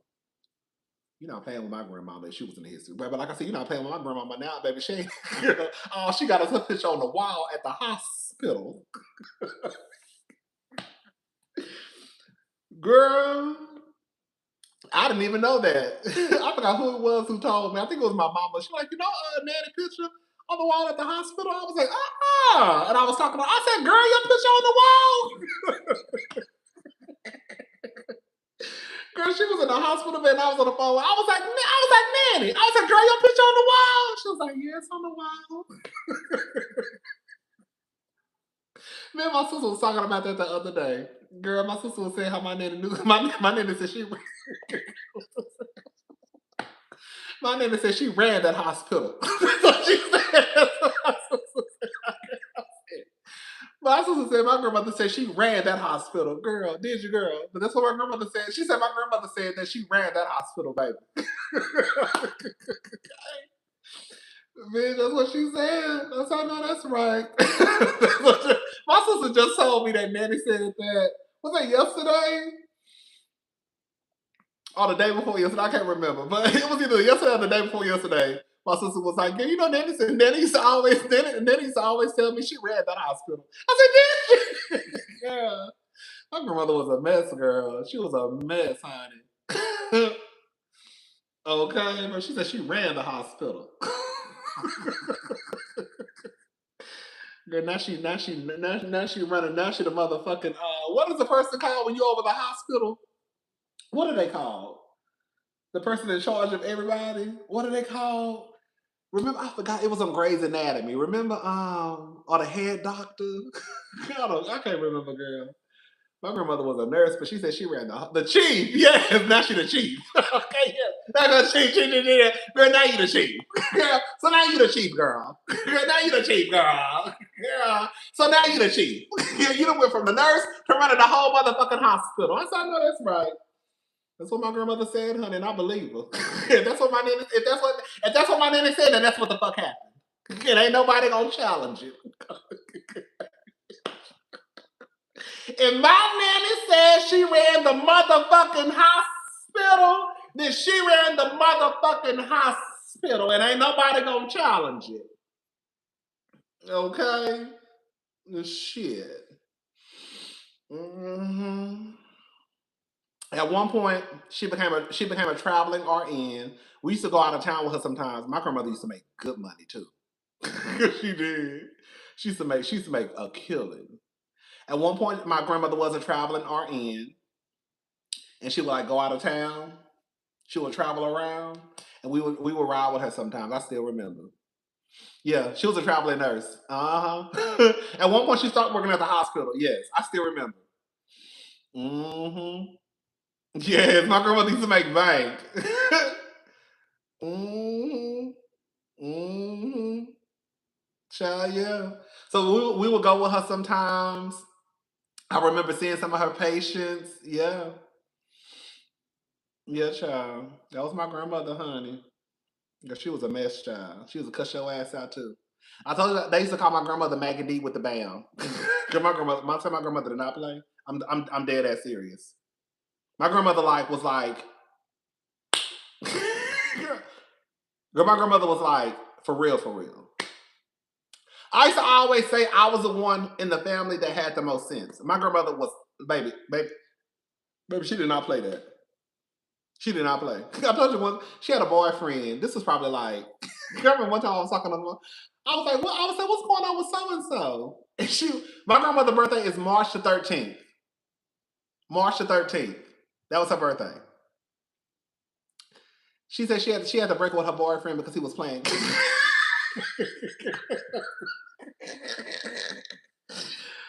Girl, my grandmother said she broke up with her boyfriend because girl, she said he was playing games. I said, I know that's right. Girl, I think my grandmother was probably was 60 something. And she started talking to some. I knew the man. I knew exactly who he was.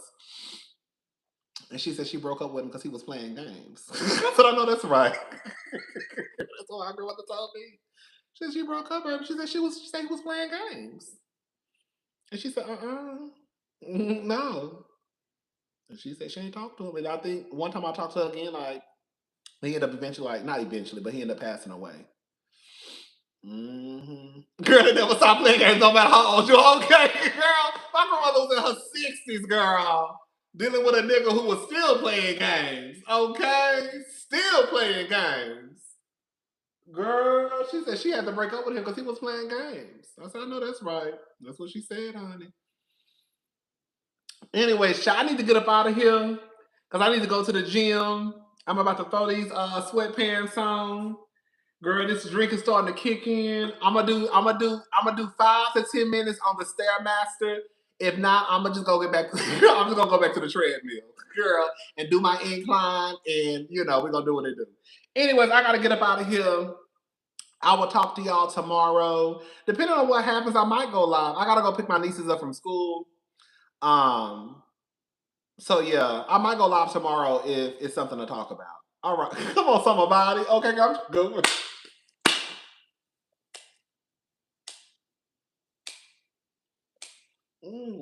Yes, I'm trying to get by.